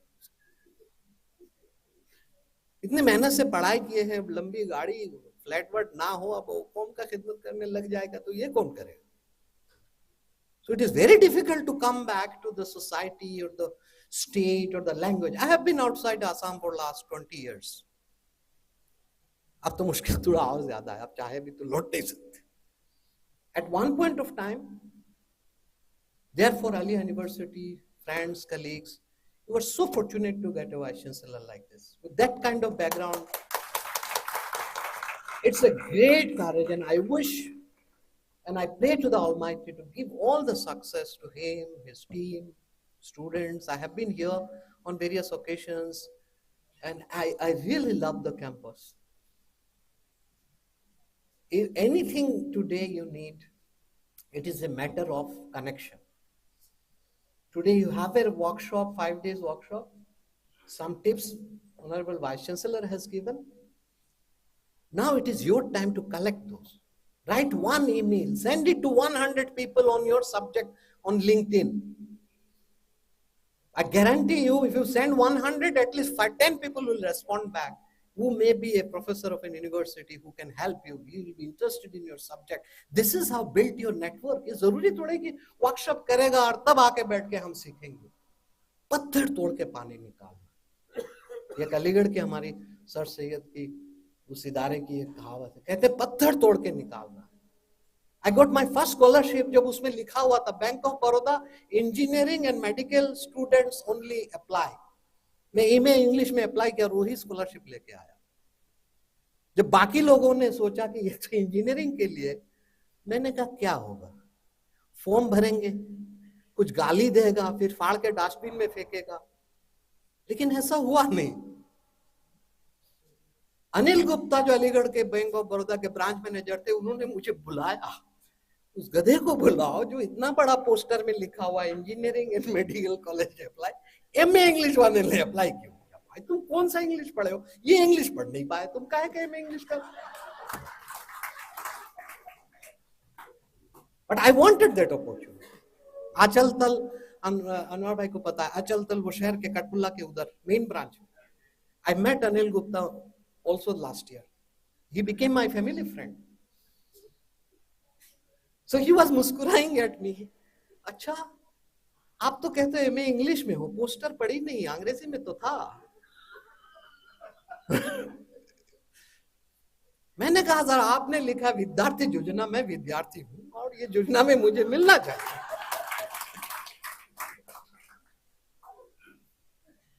तो उन्होंने बताया बैंक का, भाई इंजीनियर मेडिकल वाले नौकरी मिल जाएगी, पैसे वापस करेंगे. भाई तू एमए इंग्लिश भूखा मरेगा, मुझे भी मरवाएगा, कहां से इंस्टॉलमेंट लौटा? Who will give you the money? Then he said, okay, blah blah, how the money will come back? You are from Assam. This is Aligarh branch. You pass out, you go home. Who will go to Assam to recover the money from you? Because there is a condition after 4 years of getting the scholar Vidyarthi money, you get a job, and after 4 years interest free, you return them. So he was worried. So I wrote to him, I told him, no, I'll return your money and I guarantee I'll get a job. He wrote to the Bank of Baroda headquarters, got a special permission to give an engineering college Vidyarthi Yojana to MA English, and that's me. Aligarh ne hame sikha. So never leave anything for that. And I just told you, I did my LLM on UN scholarship. When this was circulated, I was very new in the UN system and I was doing this after teaching, 10 साल एक ही syllabus, एक ही लोग, ऐसी campus देखते देखते bore हो जाते, उनसे लड़ने लगते हैं, फिर आप राजनीति करने लगते हैं. तो मैंने कहा ये पढ़ाई वढ़ाई छोड़ो, यूएन ज्वाइन कर लेते हैं, नए चेहरे, नए देश, नए लोग मिलेंगे, मुस्कुराहट. तो चले गए यूएन में. पता लगा हमारे पास तो लॉ का डिग्री है ही नहीं, ये तो एमए इंग्लिश करके घुस गया. भाई अच्छा रिपोर्ट लिखता है लेकिन इसके ऊपर टेलीकॉम लॉ और जो साइबर क्राइम के ऊपर मेरा पकड़, मतलब कोई डिग्री नहीं है. तो स्कॉलरशिप एक आ गया तो मैंने अप्लाई कर दी. वो इस बात पूछे नहीं फॉर्म में कि यू आर एन अफ्रीकन और an Indian. Basically those two scholarship were for an African UN official to go to London and study. I applied because I saw the form. There is no column whether you are an African, Asian, no column. You write your nationality, passport, or all these things. I got the scholarship. Only then my head office came out of the sleep. Arey, Professor Islam, there is a mistake. By God, you were an Indian. How can you take this scholarship, man? I said, why you did not write it in the application form for Africans only? I submitted my application as per your circular. University of Glasgow, Strathclyde University has selected me, giving me full scholarship. Now, my brother, I am going to study. Thank you very much. Don't disturb me again. Correct your form next year. Next year, you correct your form. So, opportunity will come. If you see and fear, I am from Aliah, I am from village, my parents are poor, I am very not strong in English, my language is not, but no. These are not your जुनून होना चाहिए. जो जिस story को से भटक गया मैं, and I'll conclude it now. Corridor में सर इस्लाम सर को भी पता होगा, बिजनेस स्कूल के कॉरिडोर में हम लोग टिप्स देते हैं, बच्चे आ जाते हैं, प्लेसमेंट है sir, what do and this and that. तो एक बच्ची को भगाने के लिए मैंने ऐसे टिप्स दे दिया. मैंने कहा यार तुम beyond MBA what you have done specially in interview board, why they should remember you differently, because they will meet brilliant MBA students throughout the day. एक कंपनी आएगी 50 बच्चियों का इंटरव्यू लेगी, तुम्हें याद क्यों रखेगी, तुम्हें नौकरी क्यों देगा, वो स्पेशल चीज क्या बताओगे. So she said something like, sir, my CGPA is 9.5, sir, this, that, I was a member of marketing club. ये तो और 4 आदमी बताएगा. तुम शिद्दत से पिछले 2 साल क्या किए हो, या बचपन से कौन चीज में तुम्हारा दिलचस्पी है. तुम कुछ कह रहे थे, मैंने कहा आचार डालो तुम्हारी एमबीए की. ऐसे ही होता है ना, नॉर्थ इंडिया में आचार डालने कहते हैं कि तुम्हारे एमबीए की आचार डालो. तुम 2 साल पढ़ चुके हो, तुम ये बता नहीं पा रहे हो कि उस सिलेबस में कौन सा हिस्से में तुम्हारा शिद्दत है. कि मैं मार्केटिंग में मेरा दिलचस्पी है, फाइनेंस में है, ऑपरेशंस में है. अच्छा, उस बच्ची ने जो है ना आचार को गलत पकड़ लिया. उसने सोचा आचार इंडस्ट्री में जॉब निकल रही, फूड सेक्टर में ज्यादा काम होगा, सर टिप्स दे रहे. उसने आचार के ऊपर 1 महीना पढ़ डाला. फेमस तब हुई जब उस दिन कैंपस आई और कोई मेरे ख्याल से हिंदुस्तान लीवर, एक बड़े एफएमसीजी सेक्टर के लोग आए और वो जाते हुए हमारे प्लेसमेंट डिपार्टमेंट को बता के गए हैं कि यार we are recruiting that girl, she is very brilliant. For what? बोले she knows everything about the pickle. And that matter came up. किसी ने बताया ये इस्लाम सर ने टिप दिया था. तो फिर लोग मुझे, मैं तब तक भूल चुका था, मैंने उसको कहा था तुम्हारा एमबीए का आचार डालो, तुम्हारा कोई स्पेशलाइजेशन है नहीं. फिर बाद में मैंने पूछा यार ये क्या कर लिया तुमने, तुम्हारा बड़ा नाम हो गया. बोले सर उन्होंने मुझे पूछा what did you learn, what is do specially. Then she said sir I am interested in pickles. तो जाहिर सी बात है वो कंपनी के मैनेजर लोग कहते अच्छा pickle, what about pickle, is it in your syllabus. बोले no sir, there are so many kind of pickle, Malda pickle, आम का अचार इधर से उधर जाता है, इतना $1 मिलियन का मार्केट है, बांग्लादेश से इतना जाता है, पाकिस्तान से इतना आता है, हिंदुस्तान का इतना है, आम इतने दिन रहता है शेल्फ में, यूरोप में सेल करने के लिए इसका शेल्फिंग लाइफ इतना होना चाहिए. They gave them so much interested in the evening when they were discussing.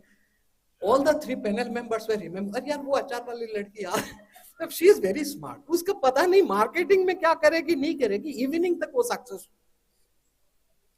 So sometime even आचार can help you. लेकिन शिद्दत से उसके ऊपर पढ़ाई करना. Only then you are remembered. Being general is over. This is the time to be special.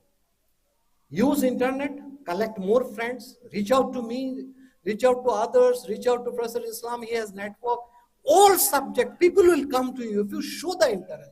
कि हम आलिया के 25 बच्चे हम अगले 3 दिन फलाना हिस्टोग्राफी में वर्कशॉप करना चाहते हैं, आपको कराया जाएगा.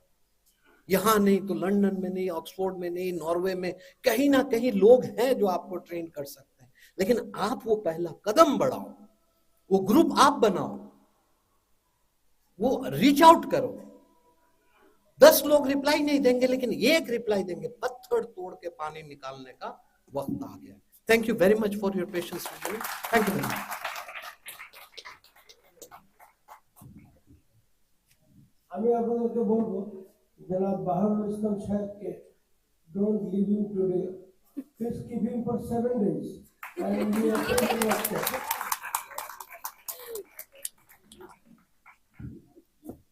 আচ্ছা, হাসতে হাসতে শিখতে শিখতে কখন যে একদম এন্ড অফ দ্য সেশন আমরা এসে গেছি আমরা একদম রিয়েলাইজ করতে পারিনি। So now I would like to say Dr. Ashfaq Ali sir, if sir you could say a few words on this session. This is the last part of this valedictory session. So sir, please few say some words.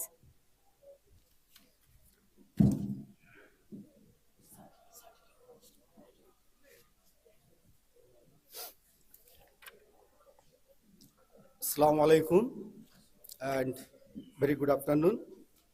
Honorable Vice Chancellor of Aliah University, respected dignitaries on the dais, guests, my dear esteemed colleagues, my beloved students. Assalamu alaikum wa rahmatullahi wa barakatuh. It is both an honor and a privilege for me to stand before you today at the valedictory session of this remarkable 5 days workshop on multidisciplinary research methodology.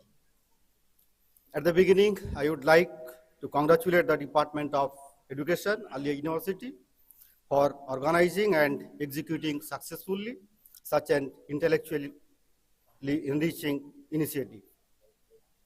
It is my firm belief that all the participants have been enriched from this workshop. This will motivate and help them in their future course of research in proper and fruitful way. My dear students, you have learned a lot in these 5 days, starting from philosophical principles of research to research design, from data analysis to writing research proposal, from research integrity and publication ethics to scope of multidisciplinary research. Already we have spent more than an hour in this concluding session, so I don't want to make you bore with my prolonged speech. Rather, being a student of physics, I take this opportunity to tell 2 incidents which made revolutions in the history, not only in the history of physics, but also the entire science. We know about Albert Einstein, and he was awarded the Nobel Prize on photoelectric effect, but his most remarkable achievement was the theory of relativity. In this regard, a contradiction between 2 theories led him to establish the theory of relativity.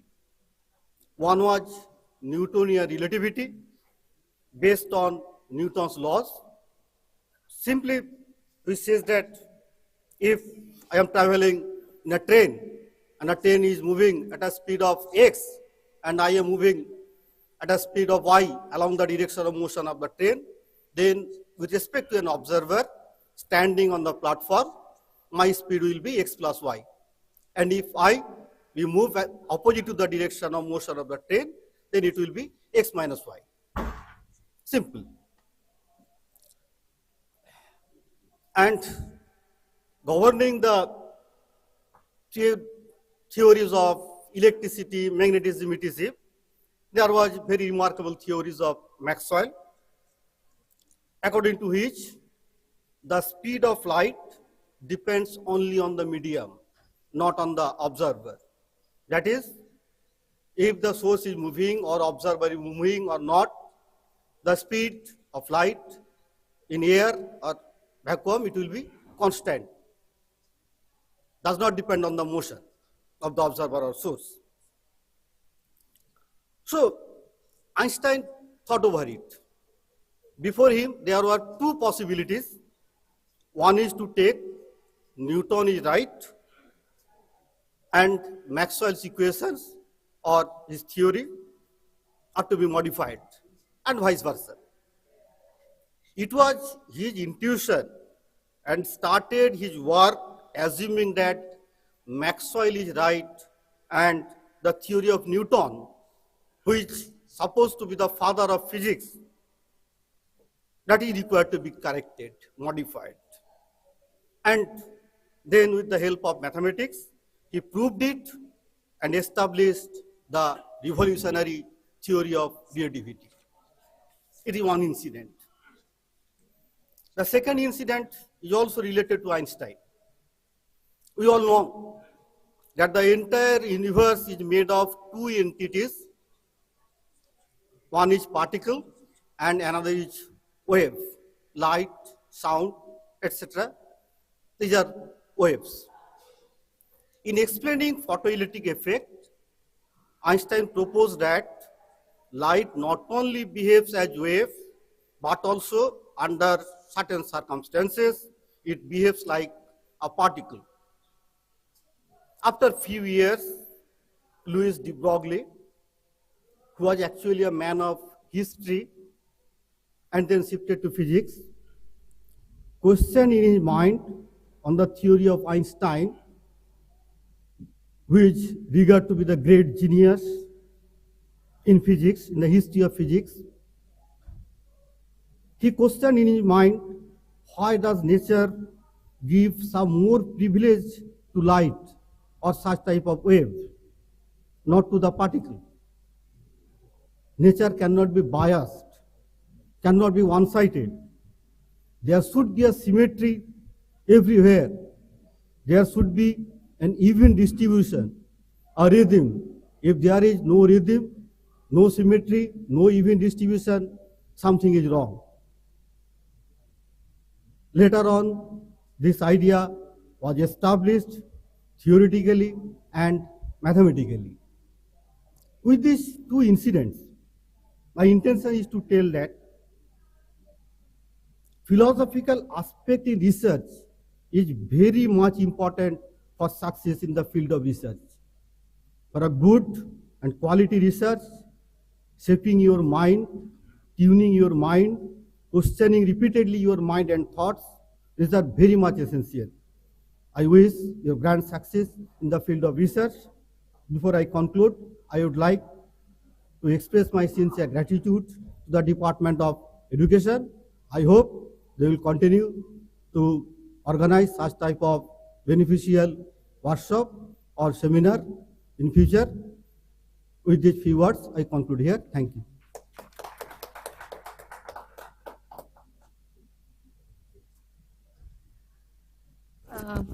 This is the last event, the certificate distribution. All the participants are requested to gather near the right wings. Certificate distribution will start very soon. I request all the guests to stand and please distribute the certificates. All the participants, we will call out the name and collect your certificate. First, Abbasuddin Ansari, Abdul Mannan Sahib. I'm calling out the name. Please come and stand near the second right wings.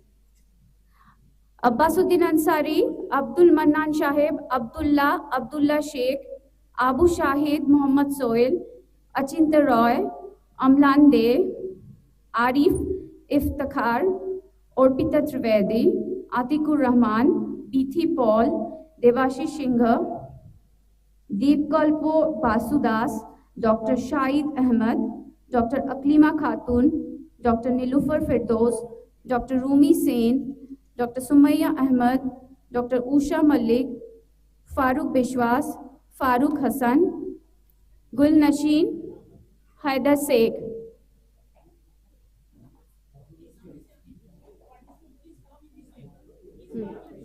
Participants are requested to come in front of the stage. There will be a photo session.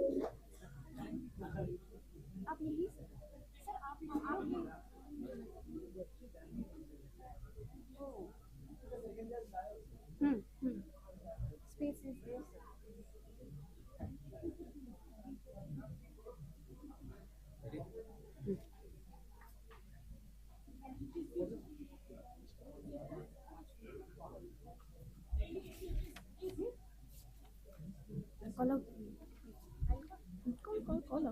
হ্যাঁ বলতে থাকছি কতদূর হয়েছে। হায়দার শেখ, হানিন বাদশাহ, হেফজুর রহমান, হিয়া Majumdar, Ishita Mondal. All the guests are requested to come in front for the certificate distribution. I'm calling out the name one by one. Please collect your certificate. Jahangir Vishwas, Jahid Hassan. As we are severely running out of time, so I'm quickly calling out the name. Please do cooperation with us. Jemima Rahman, Jemima Sultana, Kamrul Islam, Qazi Hasibur Rahman, Lubna Tabassum,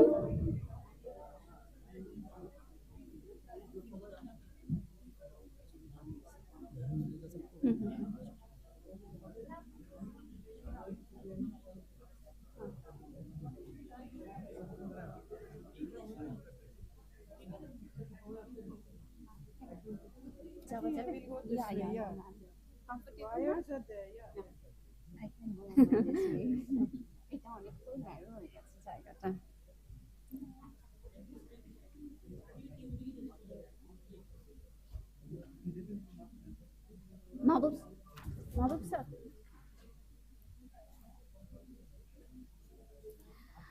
I think that I have called out the name till Jemima Sultana, Kamrul Islam, Qazi Hasibur Rahman, Lubna Tabassum, Mahasin Ali Khan, Mary Nazmin Akhtar,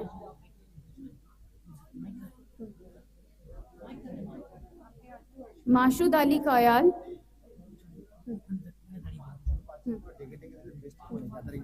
Pajan.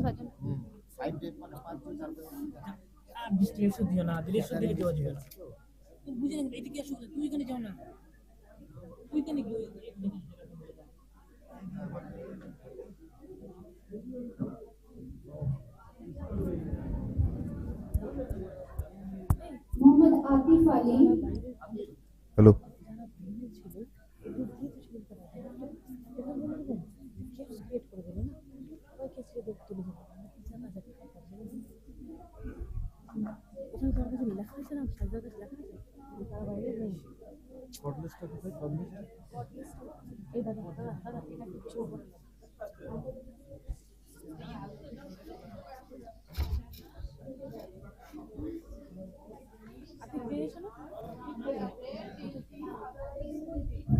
Keep them aside.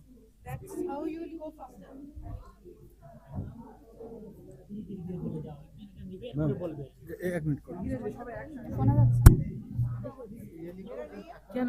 আমি সেটাই বলছি। দাঁড়ান। আচ্ছা কাট দেবো বলছি।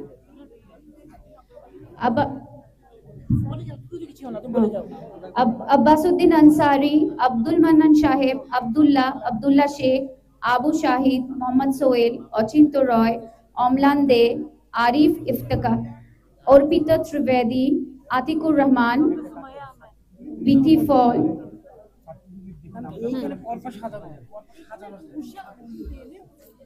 এই সিরিয়ালটা এখানে নষ্ট করতেছ ব্যাস কত পরে কি নাম আছে ঠিক আছে হ্যাঁ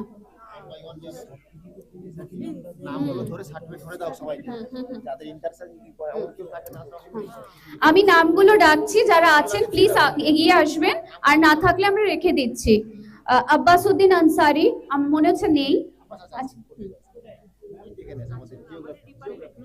এখানে আব্দুল মান্নান সাহেব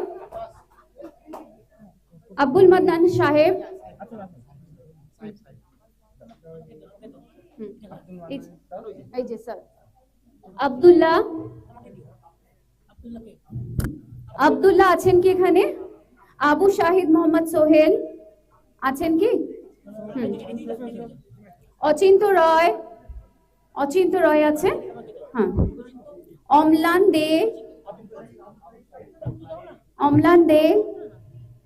দে আছেন কি নেই আরিফ ইফতিকার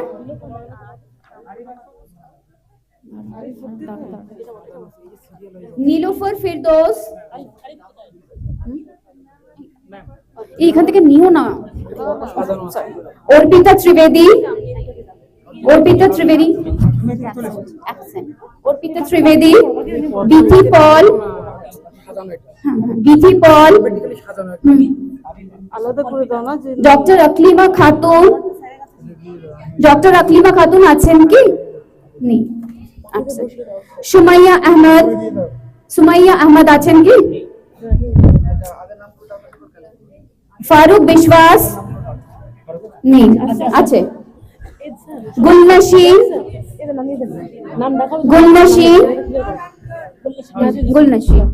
দীপকল্প বাসুদাস আছেন কি? আছেন? ও দীপকল্পা, ওকে। হিফজুর রহমান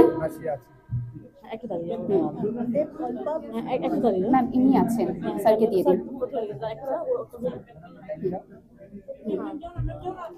স্যার আরিফ আমাদের আরিফ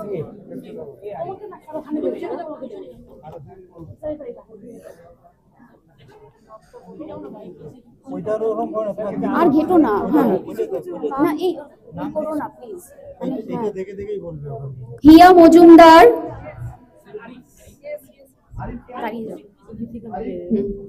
হিয়া Majumdar, Ipsita Majumdar, if you are there,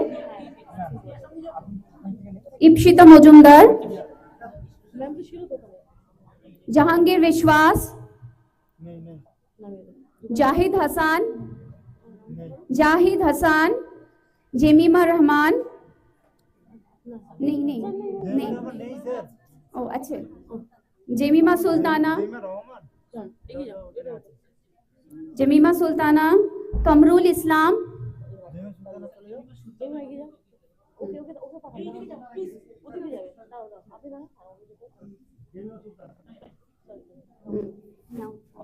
काजी हासिबुर रहमान,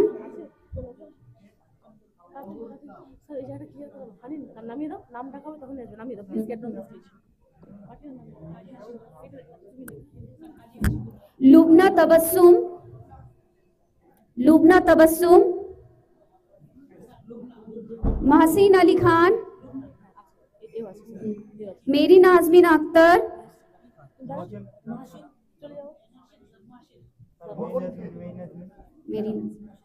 मासूद अली कयाल,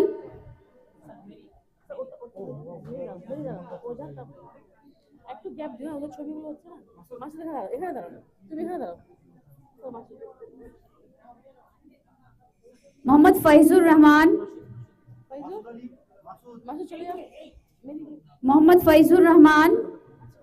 नहीं মনে হচ্ছে, मोहम्मद हबीबुल्लाह, मोहम्मद मुत्तलिब,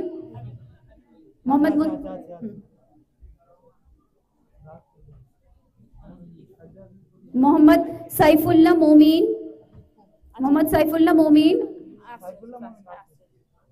मोहम्मद शमसुर रहमान,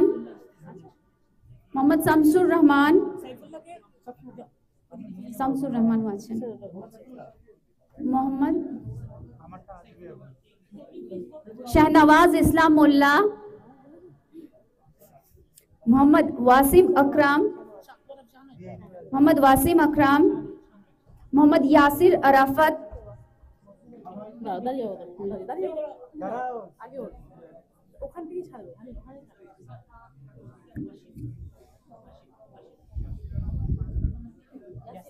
मोहम्मद जाहिर उद्दीन, যারা সার্টিফিকেট পাচ্ছেন কাইন্ডলি বসে যান। Please, those who have got the certificate, please be seated. Mohammad Zulfakur Alam,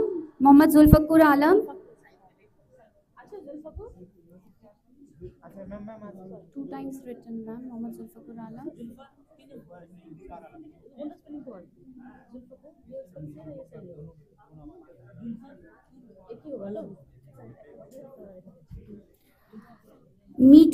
Mithu Das,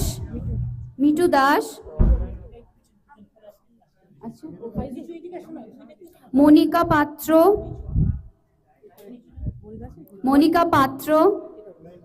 Monika Rajak,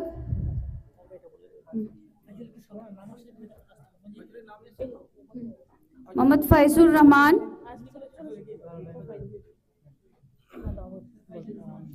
হানিম Badshah, Monirul Mondal,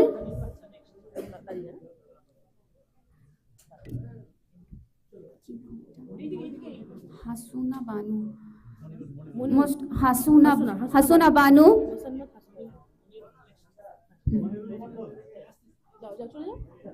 মইজুল Sheikh,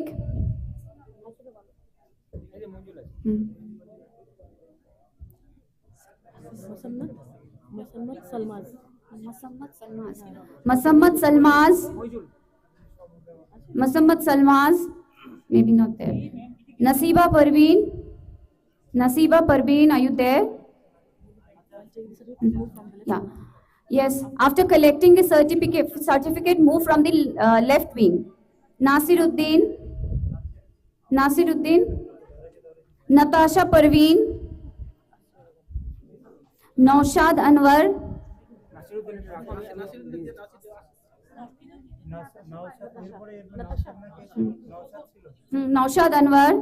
Nishat Yasmin. Please don't go. All the participants are requested. Wait for the photo session. So after collecting the certificate, please be seated. Nishat Yasmin, Nusrat Tasneem,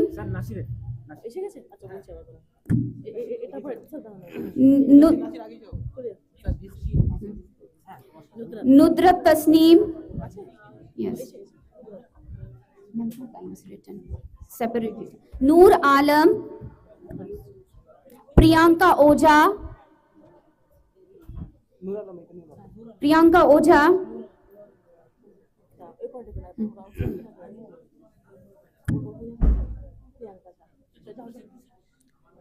Rahil Parveen, maybe not there. 2 times. Separately. Rakib Sheikh, Rinki Khatun, Rohil Sheikh,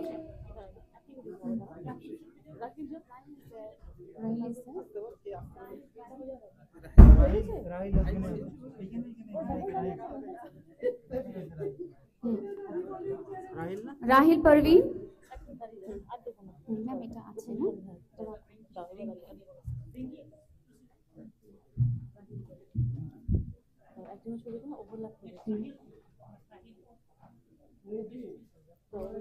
Rohil Sheikh.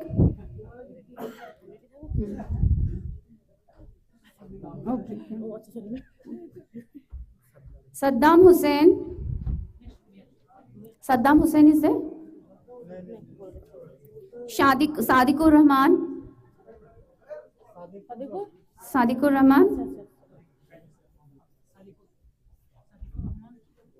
Shahid Anwar.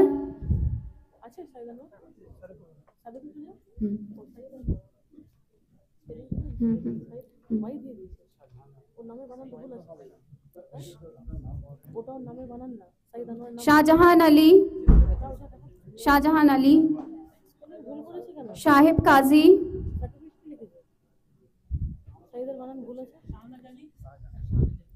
Shajid Ali Mistri, Saif Muhammad,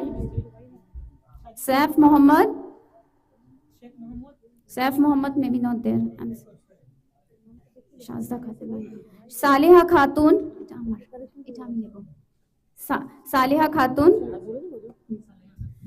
Next, Sajda Khatun.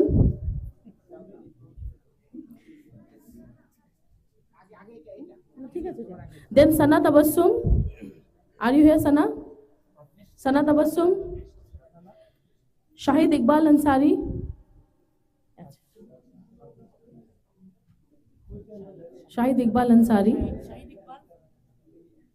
Shaista Parveen.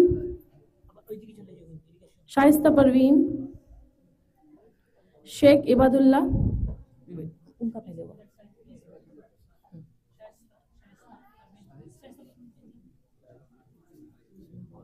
Sheikh Samim Hussain. Sheikh Tausif Hassan. Sohail Rana Sheikh. Sohel Rana Sheikh, Suman Mondal,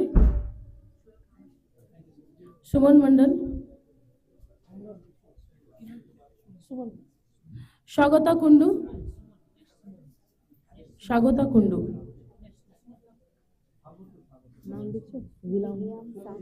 William Sajid Sultan, are you here?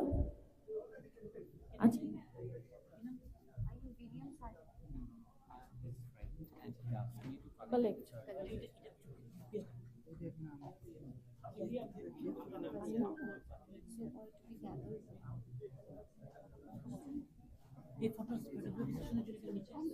All the participants are requested to please assemble in front of the dais.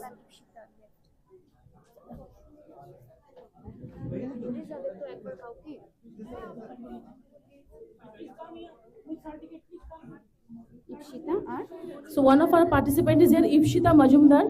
I request the guests to please hand over. Ipshita. Photographers, please take the photo. We have few more participants. Ipshita is here, Ipshita Majumdar. Monica Patro. Madam. Yeah, Monica Patro. Receive it from ma'am. Rinki, please side. Rinki, please side. Go down. All are requested to be seated or to assemble near the stage. Now I would request our co-convener, Mahbub sir, to give vote of thanks.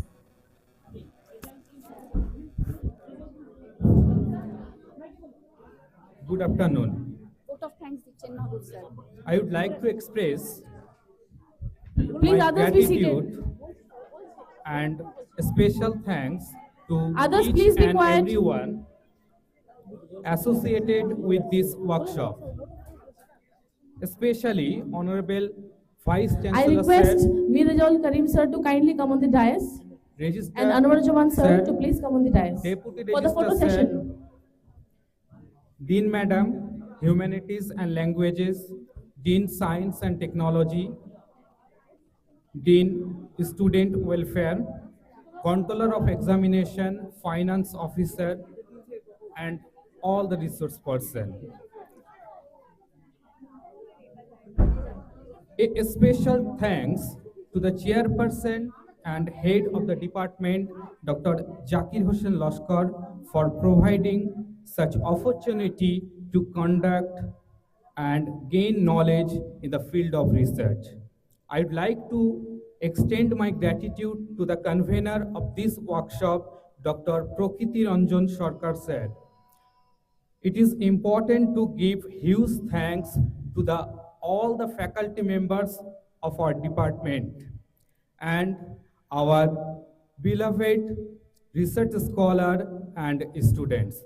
Thank you so much all. Thank you to all the participants.